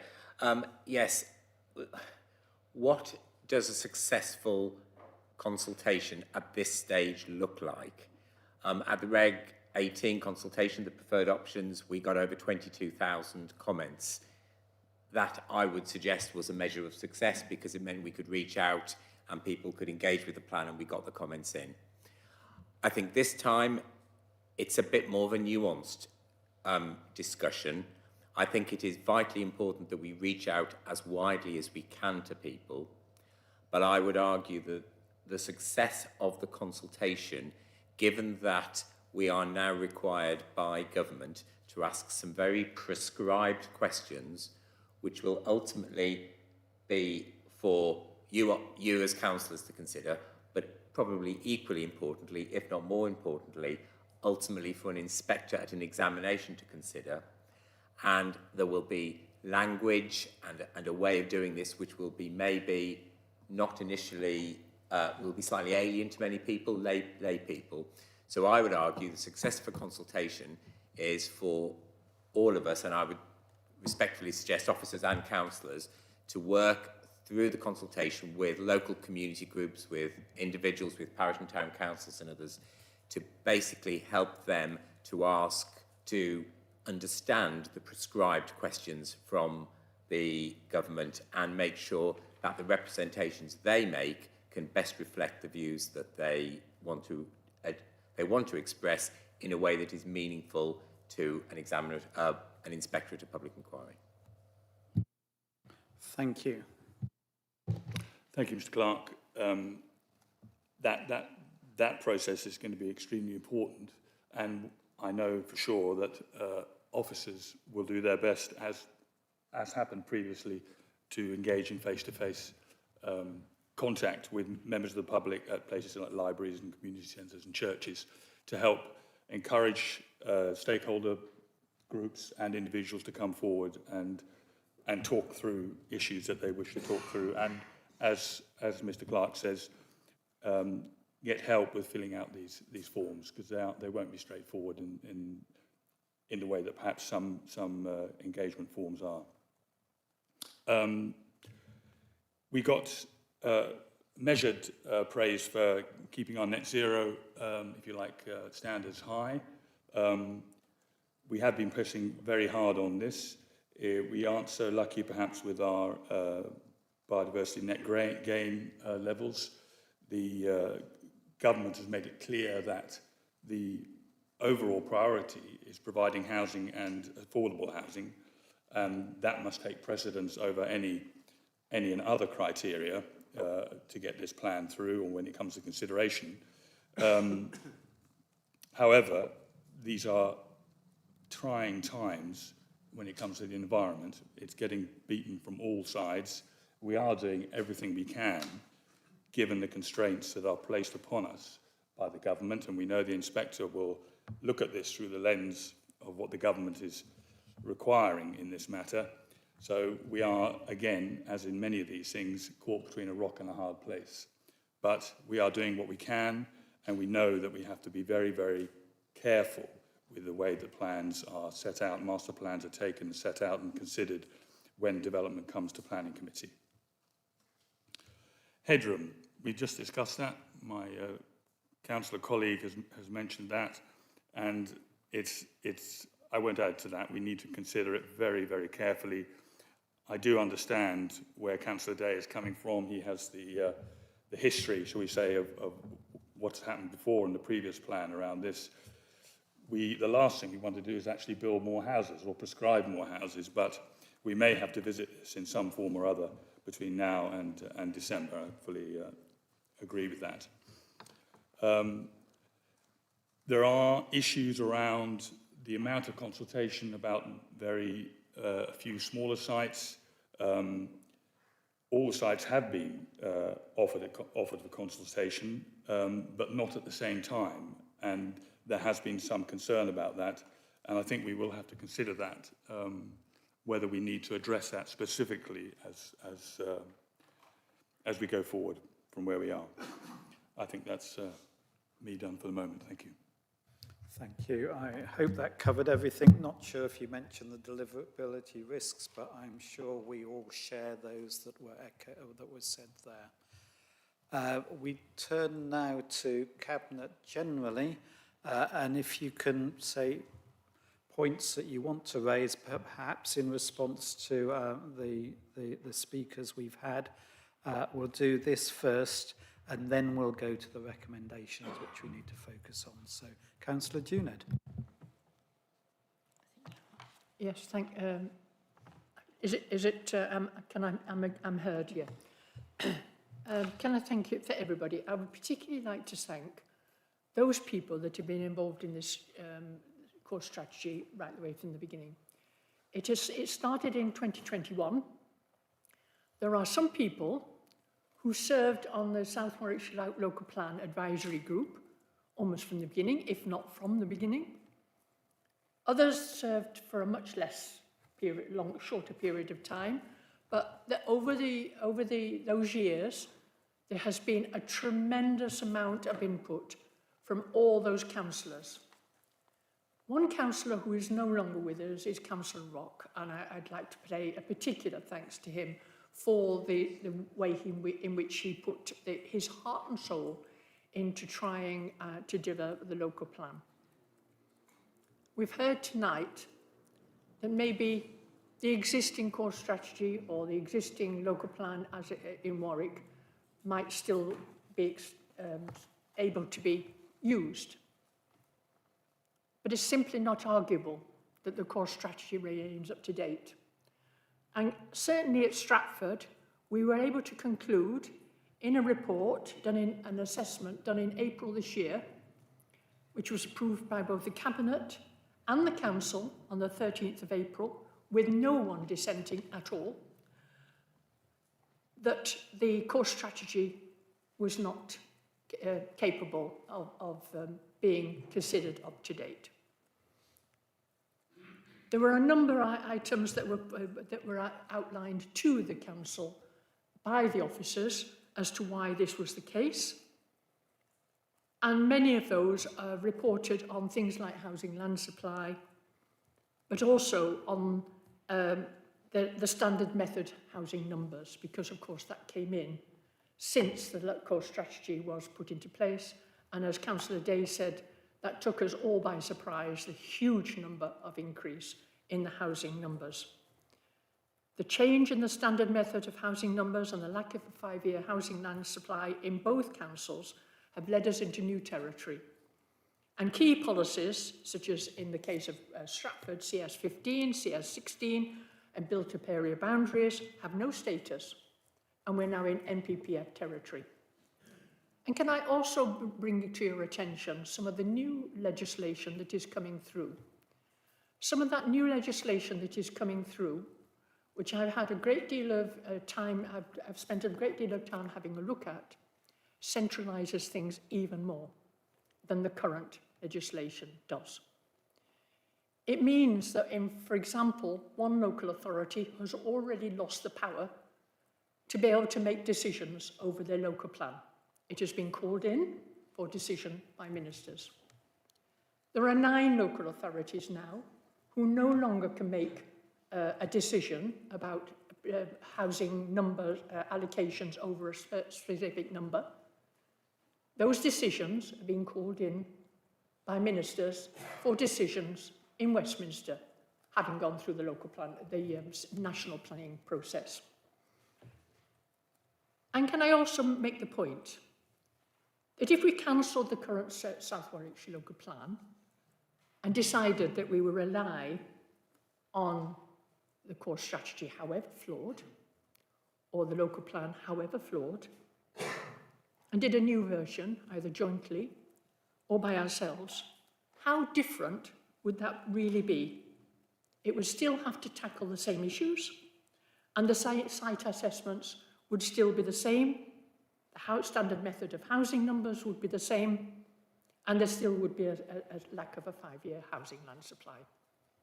So we are in a very difficult space, as again, thank you to government for those numbers. We were also placed in a difficult position by some of the conclusions that came from the planning inspectorate. When we looked at some of the things that came in, I know I've dealt with biodiversity net gain in my professional life. And it says in the legislation or the guidance that it should be at least 10%. But no, the inspector says it should be no more than 10%. So we are being told that there is a limit and things are being put under control. Now, if we're being told this now, the chances are we will be told again at the final examination. So we are in a difficult position. Now, I would like to also thank members of the public for coming along to speak. It takes a lot of not only courage, but a lot of preparation to come along and put your case. It really is appreciated. It's particularly appreciated to hear the case for Bidford, because my brother used to be a teacher at the high school in Bidford before it was closed. And I have to say, at the time, that caused a lot of upset to him and his family, closure of that high school, particularly since it was built on by new housing, which has now meant that schools around are finding it very, very difficult indeed, Ulster Academy, for example, to take the number of children that are needed. So I do understand that. I say it took my brother a long, long time to recover from the closure of that school. We will need infrastructure, and that has been absolutely front and centre of this South Warwickshire local health plan, right from the beginning. We know what happened before, particularly after the spatial strategy in the 2008 thereabouts was cancelled, and there was a hiatus in the local plan at the time. And then we got, in this is Stratford District Council area, we got from 2010-11 onwards, we got a lot of development without infrastructure. And we're still paying the price now. So it was determined that we would do infrastructure first. But what we have to do is not argue amongst ourselves. What we have to do is make that case to government. And we must make it again and again and again through every single meeting we ever have with the government, through our MPs, at every meeting that they have with the government. They have put these housing numbers on us. They must pay the price of making sure that we get the infrastructure that we need to deliver it. And that message has to go firmly and clearly to government, and there should be no breaking away from that. Make it very, very clear, anybody that has a meeting with anybody from government. Thank you. Thank you, Councillor Junad. A lot of important things there. Any other? Councillor Chilvers. Thank you, Chair. I want to briefly cover infrastructure viability and headroom.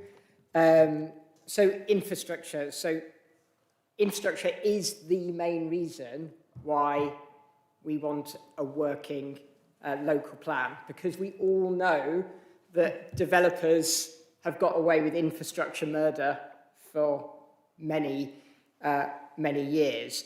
And I think it would be a massive gamble to go down the no plan route, as I think some people are thinking of doing, because we end up fiddling while developers prosper at our expense and our residents' expense. So it's a massive gamble to go and end up with sites with no infrastructure.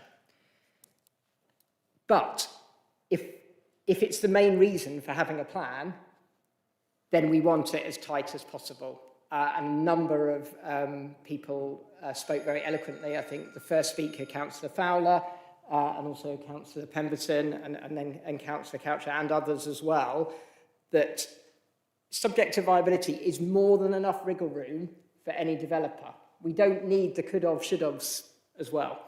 And you will see, if you go and look at the IDP and some parts of the concept master plan, that we've already been going through that process of tightening that wording, from moving things that were desirable to being essential, because, to be honest, desirable, probably not going to happen, to moving it from essential to critical, to tightening that. And I would say, because a lot of those count as minor amends, I would say to residents, look at the ones that most affect you and feed in where those could and should be strong. We won't do it in every case, because there are reasons why you need to leave that flexibility somewhere. But if we're going to have a plan, we need it to be as tight as possible. So that's infrastructure. Viability.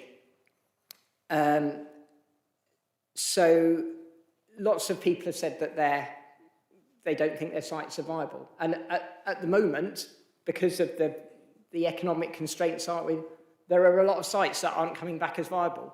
But that won't stop a planning inspector from putting them through. So what are we going to do? And there's some things we can do, and there's some things we can't do. There are some things that the government have insisted on that we can't do anything about. And the most obvious one of those, Councillor Passingham touched on, which was that the government have insisted on a 15% developer profit. Now, we've managed to take that down from 20 to 15%. But and that effectively, hidden away in the small detail, that is effectively saying developer profit is more important than resident infrastructure for residents. And that is morally disgusting, in my view. But we can't change that. We've tried to challenge it. The government have baked it in. But what we can do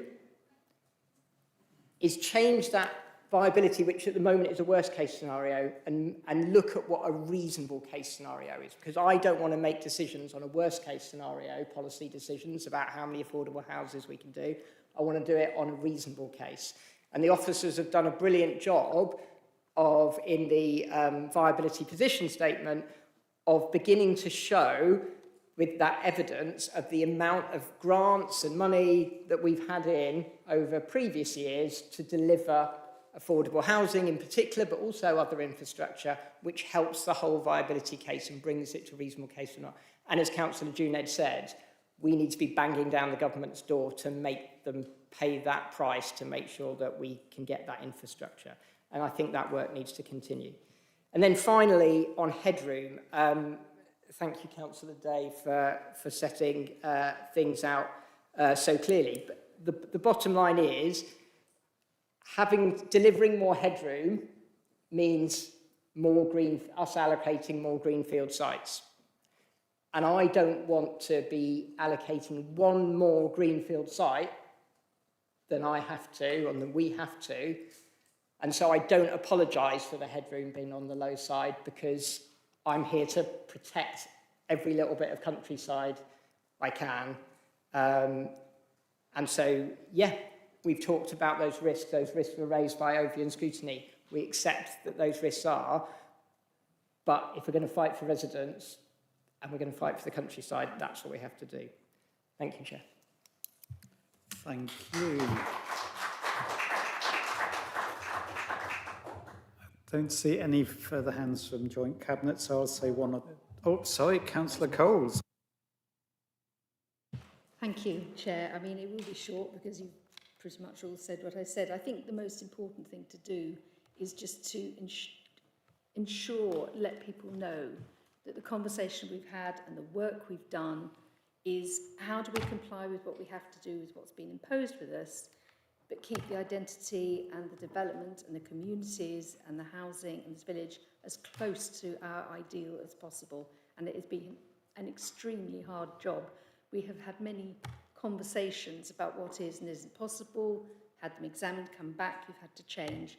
And I think coming from this, I come from Stratford-on-Avon, I've lived there for the last 10 years, and I have seen what happens if you don't have a plan driven, or you don't have an ideal driven by the infrastructure needed to support your communities. Because it's not simply a matter of, is there a doctor's surgery, is there this, is there that? The things that are created by you creating your infrastructure are the things that create your communities, so that you can have an organic growth of a population who feel they come from the same place, who feel a sense of community and have an identity with their place. And that is what I have noticed in some of these very new places. You build a massive brick desert of houses and there's nowhere to hang out and have a chat with your neighbours. There's no way to meet people. There's nowhere to hang out with your children's friends because they're going to a school and they're a car drive away if they want to meet and have a kick around with the football after school. And so that has been one of the most important things that has driven us to try and make this infrastructure driven, because we know what it delivers. It delivers healthy communities, and that is what we want for our residents. So essentially we have tried to build a scaffold of the minimum infrastructure that we require for our residents. And if a developer wants to come and offer more or sit in a room and have us tell them what they want more, that is what we will be doing site by site, I'm sure, across Warwick and Stratford as well. As far as risk goes, I don't think that there's been a meeting where we haven't sort of sat and clutched our temples and worried about the risk.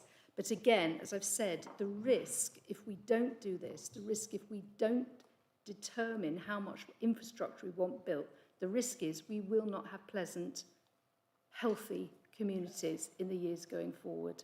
And I think that has always driven our decisions, and that is why that has informed some of the perceived more risky behaviour, because the most risky behaviour I can see is we don't bother. We don't do the plan, we stick our head in the sand, and everything just builds and gets worse. There is no way we cannot do this plan and things will get better.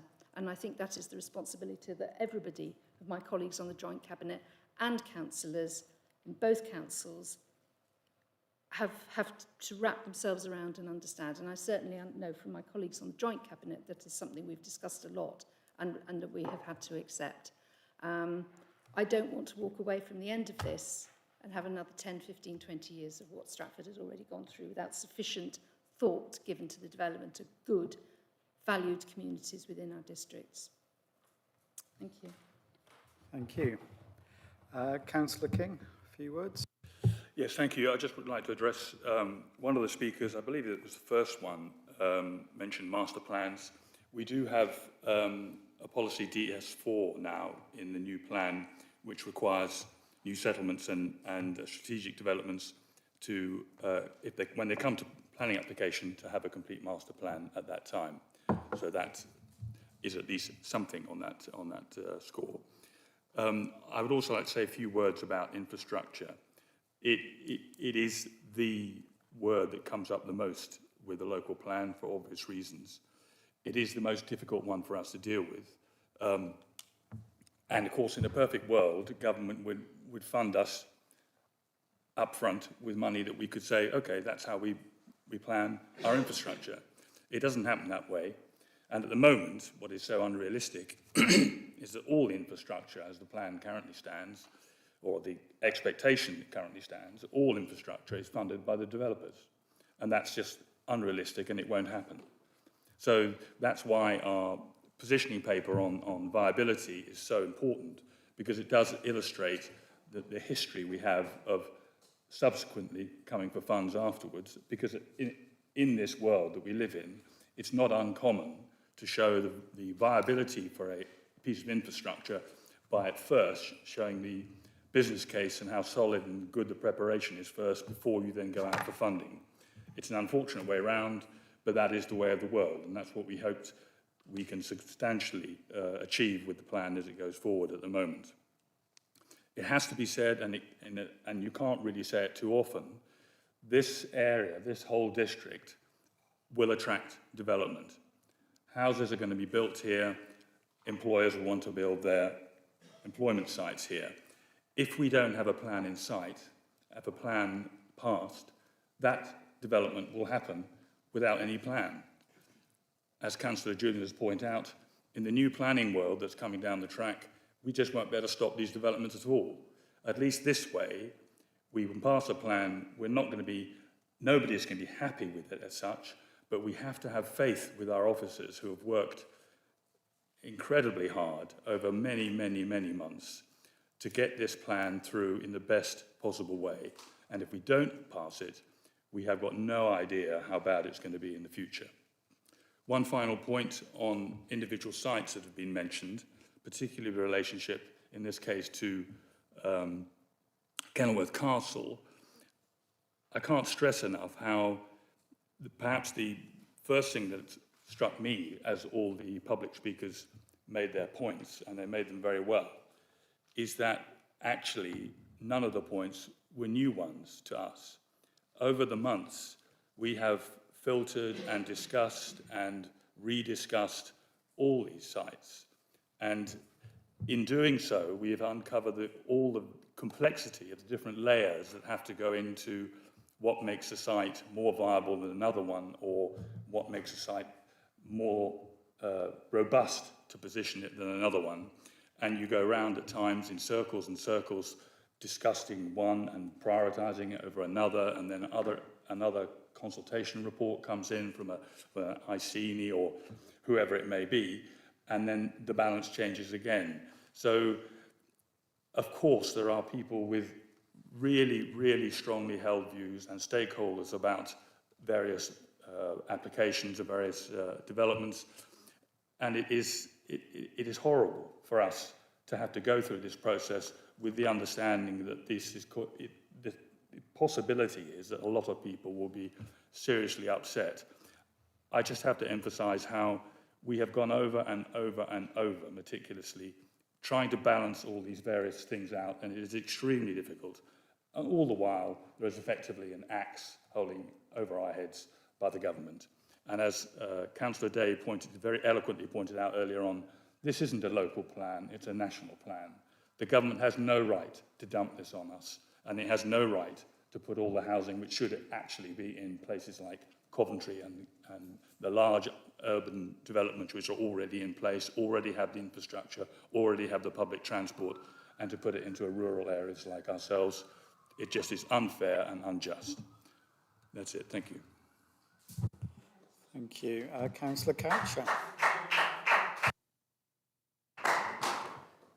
I just wanted to say, really, in my final comments, really, it's been suggested that we are rushing this plan, and as a result, the quality of it is not as good as it should be. I have to say, I think we're very focused, and I do pay tribute to officers and to members who've worked extremely hard over the last few weeks and will continue to work because, Chair, as you're aware, this is not the end of the process. All we are hopefully doing today is going forward for a further round of consultation. And whilst that consultation is ongoing and into the autumn, officers and members will be working still on this plan to refine it further, to make sure that what we've got in it is the best possible case we can put forward in front of the inspector. But it is crucial that we get the plan through by the 31st of December. Otherwise, frankly, we lose control. We lose all control under the new planning regime. Frankly, the dictation from London will be even more. I suspect the number of houses will go up. That is what has happened in the past. We've delayed in the past, coming forward with plans in the past. Every time you go back with the delay, the answer is, oh, well, you just need to accommodate a few more hundred houses every period, which is where we want to be. If we are going to keep a measure of local control here in Warwick and in Stratford, we need to make progress with this plan and we need to go forward for this next round of consultation. Thank you. I had lots of plans to sum up, most of which have been covered, so I won't say very much, but I do want to echo the thoughts about the powerful speakers, so thank you very much from the public coming along. A lot about destruction of treasured environments, absurd numbers, concerns over infrastructure, need for master plans. We all share those concerns. As Councillor King said, all sites have challenges, and many people, summed up at the end by Councillor Coucher, that no plan makes it worse. The one positive bit that the gentleman from CPRE said, oh, there's not much building in villages. Now that was deliberate, to have large sites predominantly so that there is a chance for infrastructure there. We don't say it will happen and it's all wonderful, but there's more chance there than if you have 50 houses in this village and 30 over there. That's just more travel congestion and lack of facilities.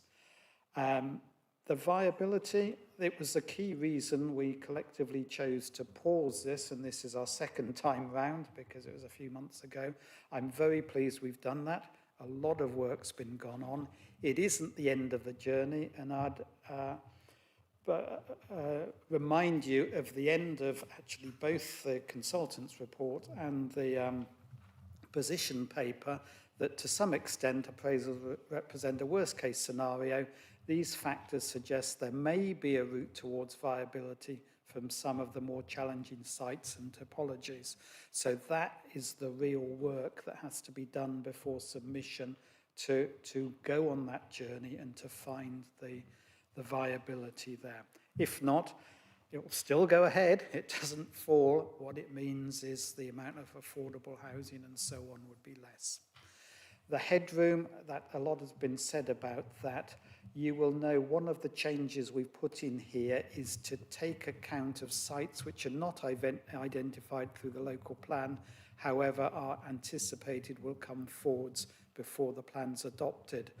Now, we've had a lot of argument and discussion about that, and we've gone for a relatively low number. So there is a good chance that come December, when we review again, the headroom will be more positive. Can't promise it, of course, but there will be a decision there. And that is my final thought before we go to recommendations. What we're considering here is going on the next step to consultation, to hear mainly the troubles, the concerns that residents and other stakeholders have, and it is in December that we make the actual decision whether we feel that the plan is sufficiently sound to submit for examination. So we're now going to the recommendations, which is actually the decisions to make. Haven't actually scripted this very well, but whether Councillor Coucher or King would like to go through them, we should do that. And at the end of that, we will go through the additions that have been made. And Graham Leach will not let me forget that, I know. So this is turning to the plan itself, the paper, the report. and it's the recommendations. So I don't know, Councillor Couch or King, do you want to go through it, or should I just go through? Councillor? I'm happy for you to go through it, Chair. Fine. Okay. So the first one is to note the importance of having a sound up-to-date local plan. I trust you agree with that. And the second one is to note the important background information, which means we have to submit by the 31st of December this year. Otherwise, we go to the new system. That's been mentioned already, so I trust you're happy with that. The third one is endorse extensive work by officers and councillors. And again, a lot of people have said that since 2021. Note the schedule of changes. So this is from the last time that has been going on. And that's removal of greenfield allocations totaling over 3,700 homes between the two districts, introduction of 3 key public transport corridors, measures to make it easier to sensitively introduce energy efficiency measures, tightened requirements for basic infrastructure from first occupation of new houses, and agreed as expected affordability housing levels at a minimum of either 30% or 40% across South Warwickshire. So those are the points. Well, you may want to comment on it, but it may be a good time for one of the points to be raised. Graham Leach. So, so respect to recommendation 5A is the easiest way of doing it. There's an additional wording at the end of that point, if you want to do it that way, Chairman. Okay, apart from the bit about the green belt, which was raised at ONS and we've agreed, is Cabinet happy with the rest of those changes and you're happy to put them forwards? Great. So we're now asked to, well, it's recommending to the two councils, but approve the publication draft South Warwickshire Local Plan, Appendix 1. And I believe you're suggesting an addition? Yeah, so on 5(a), it would add at the end, subject to an amendment to policy HO3 to require that in Zone 1 a minimum of 40% on-site affordable housing is provided, with 50% on greenbelt sites, and sites proposed to be released from the greenbelt through the SWLP, subject to viability, and that the approach for Zone 2 sites also properly reflects government policy as set out in the National Planning Policy Framework. So, Cabinet colleagues, I'm seeing nods, so you're happy with that going on. And then the rest of that is approving the rest of them. So it's the publication draft policies map, sustainability appraisal, habitats regulation assessment, the responses from the preferred options, the equalities impact assessment, the effective cooperation compliance statement, and the supporting evidence base. And that's all those thousands of words on the website. This is for a 7-week public consultation in accordance with Regulation 19. Now, we've seen nods, which is good. There was a suggestion to tighten the wording. Well, it was about the comms strategy, wasn't it, and the wording. Oh, okay, that's been added at the end, fine. Recommendation 6, delegate authority to Head of Place Arts and Economy and Head of South Warwickshire Local Plan. So that's Phil Clark and John Careford there, in consultation with the leaders and relevant portfolio holders to make minor amendments and corrections prior to the commencement of the public consultation. Then through you, Chair, similarly add in there the aspect of including a further check by officers to ensure the could, should and would are correctly applied within the plan to ensure it's as robust as possible before the consultation goes live. Good, and can you mention the comms then, or was that right at the end? Comms I was going to do. Okay, right at the end, okay. Do we have to mention the comment that's been made that any amendments will go forward to the OSC committees of both councils as well, and then obviously for final endorsement by the council? It's a great idea. Should we get to recommendation 9? As that would be Or is that great. there? Sorry. I'm just... It's not, but it's the right place for Yeah, it. okay, fine. Yeah. So, number 7 is note all the above recommendations require agreement of both councils for the plan to progress to the consultation. Note that once the Regulation 19 consultation has been undertaken, the opportunities for either council to make changes to the plan are very limited. Now, I don't know if you want officer explanation for that, because obviously we do want to consider what the responses are, and we do want to consider the further work on viability and so on. So there can be some changes, but I gather, well, it's saying they are minor. Okay, I think, right. Now the last one, following the close of the consultation, responses to the consultation will be reported to both councils, and that both councils will at the time be asked to approve the plan and associated documents for submission. Councillor Coucher, do you want to repeat your... Subject to scrutiny by the OSC committees of both councils. There was a whisper and a joint cabinet, which is what we've been doing here. And I would say beforehand, it's the advisory groups, because we do want to make good use of that. So are you happy that we have all those in? I should have a quick check that officers are not thinking this is far too much in the time frame.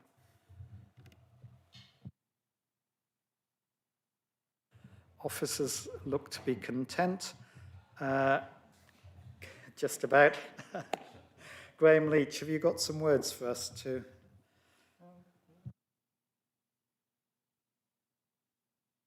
Very brief pause. Okay, thank you, Chair.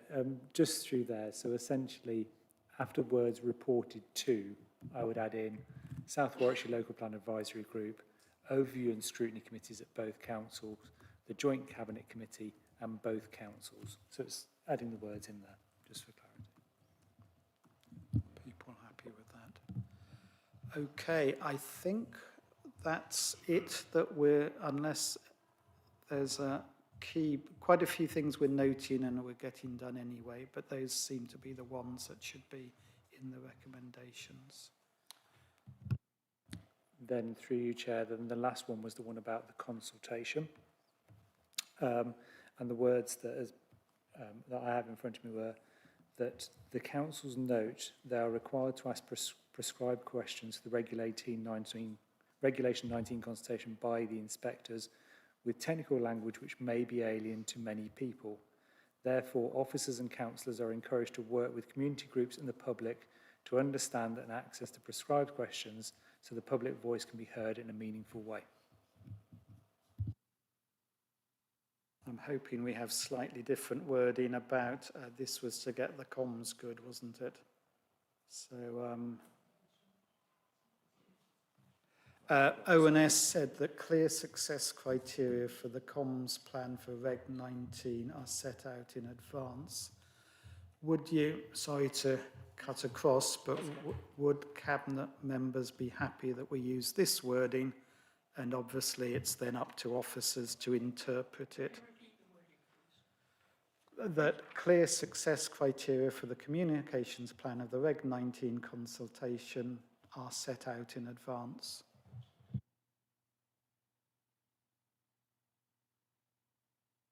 Okay, so that's an additional recommendation and clearly extra work for officers in very short space of time.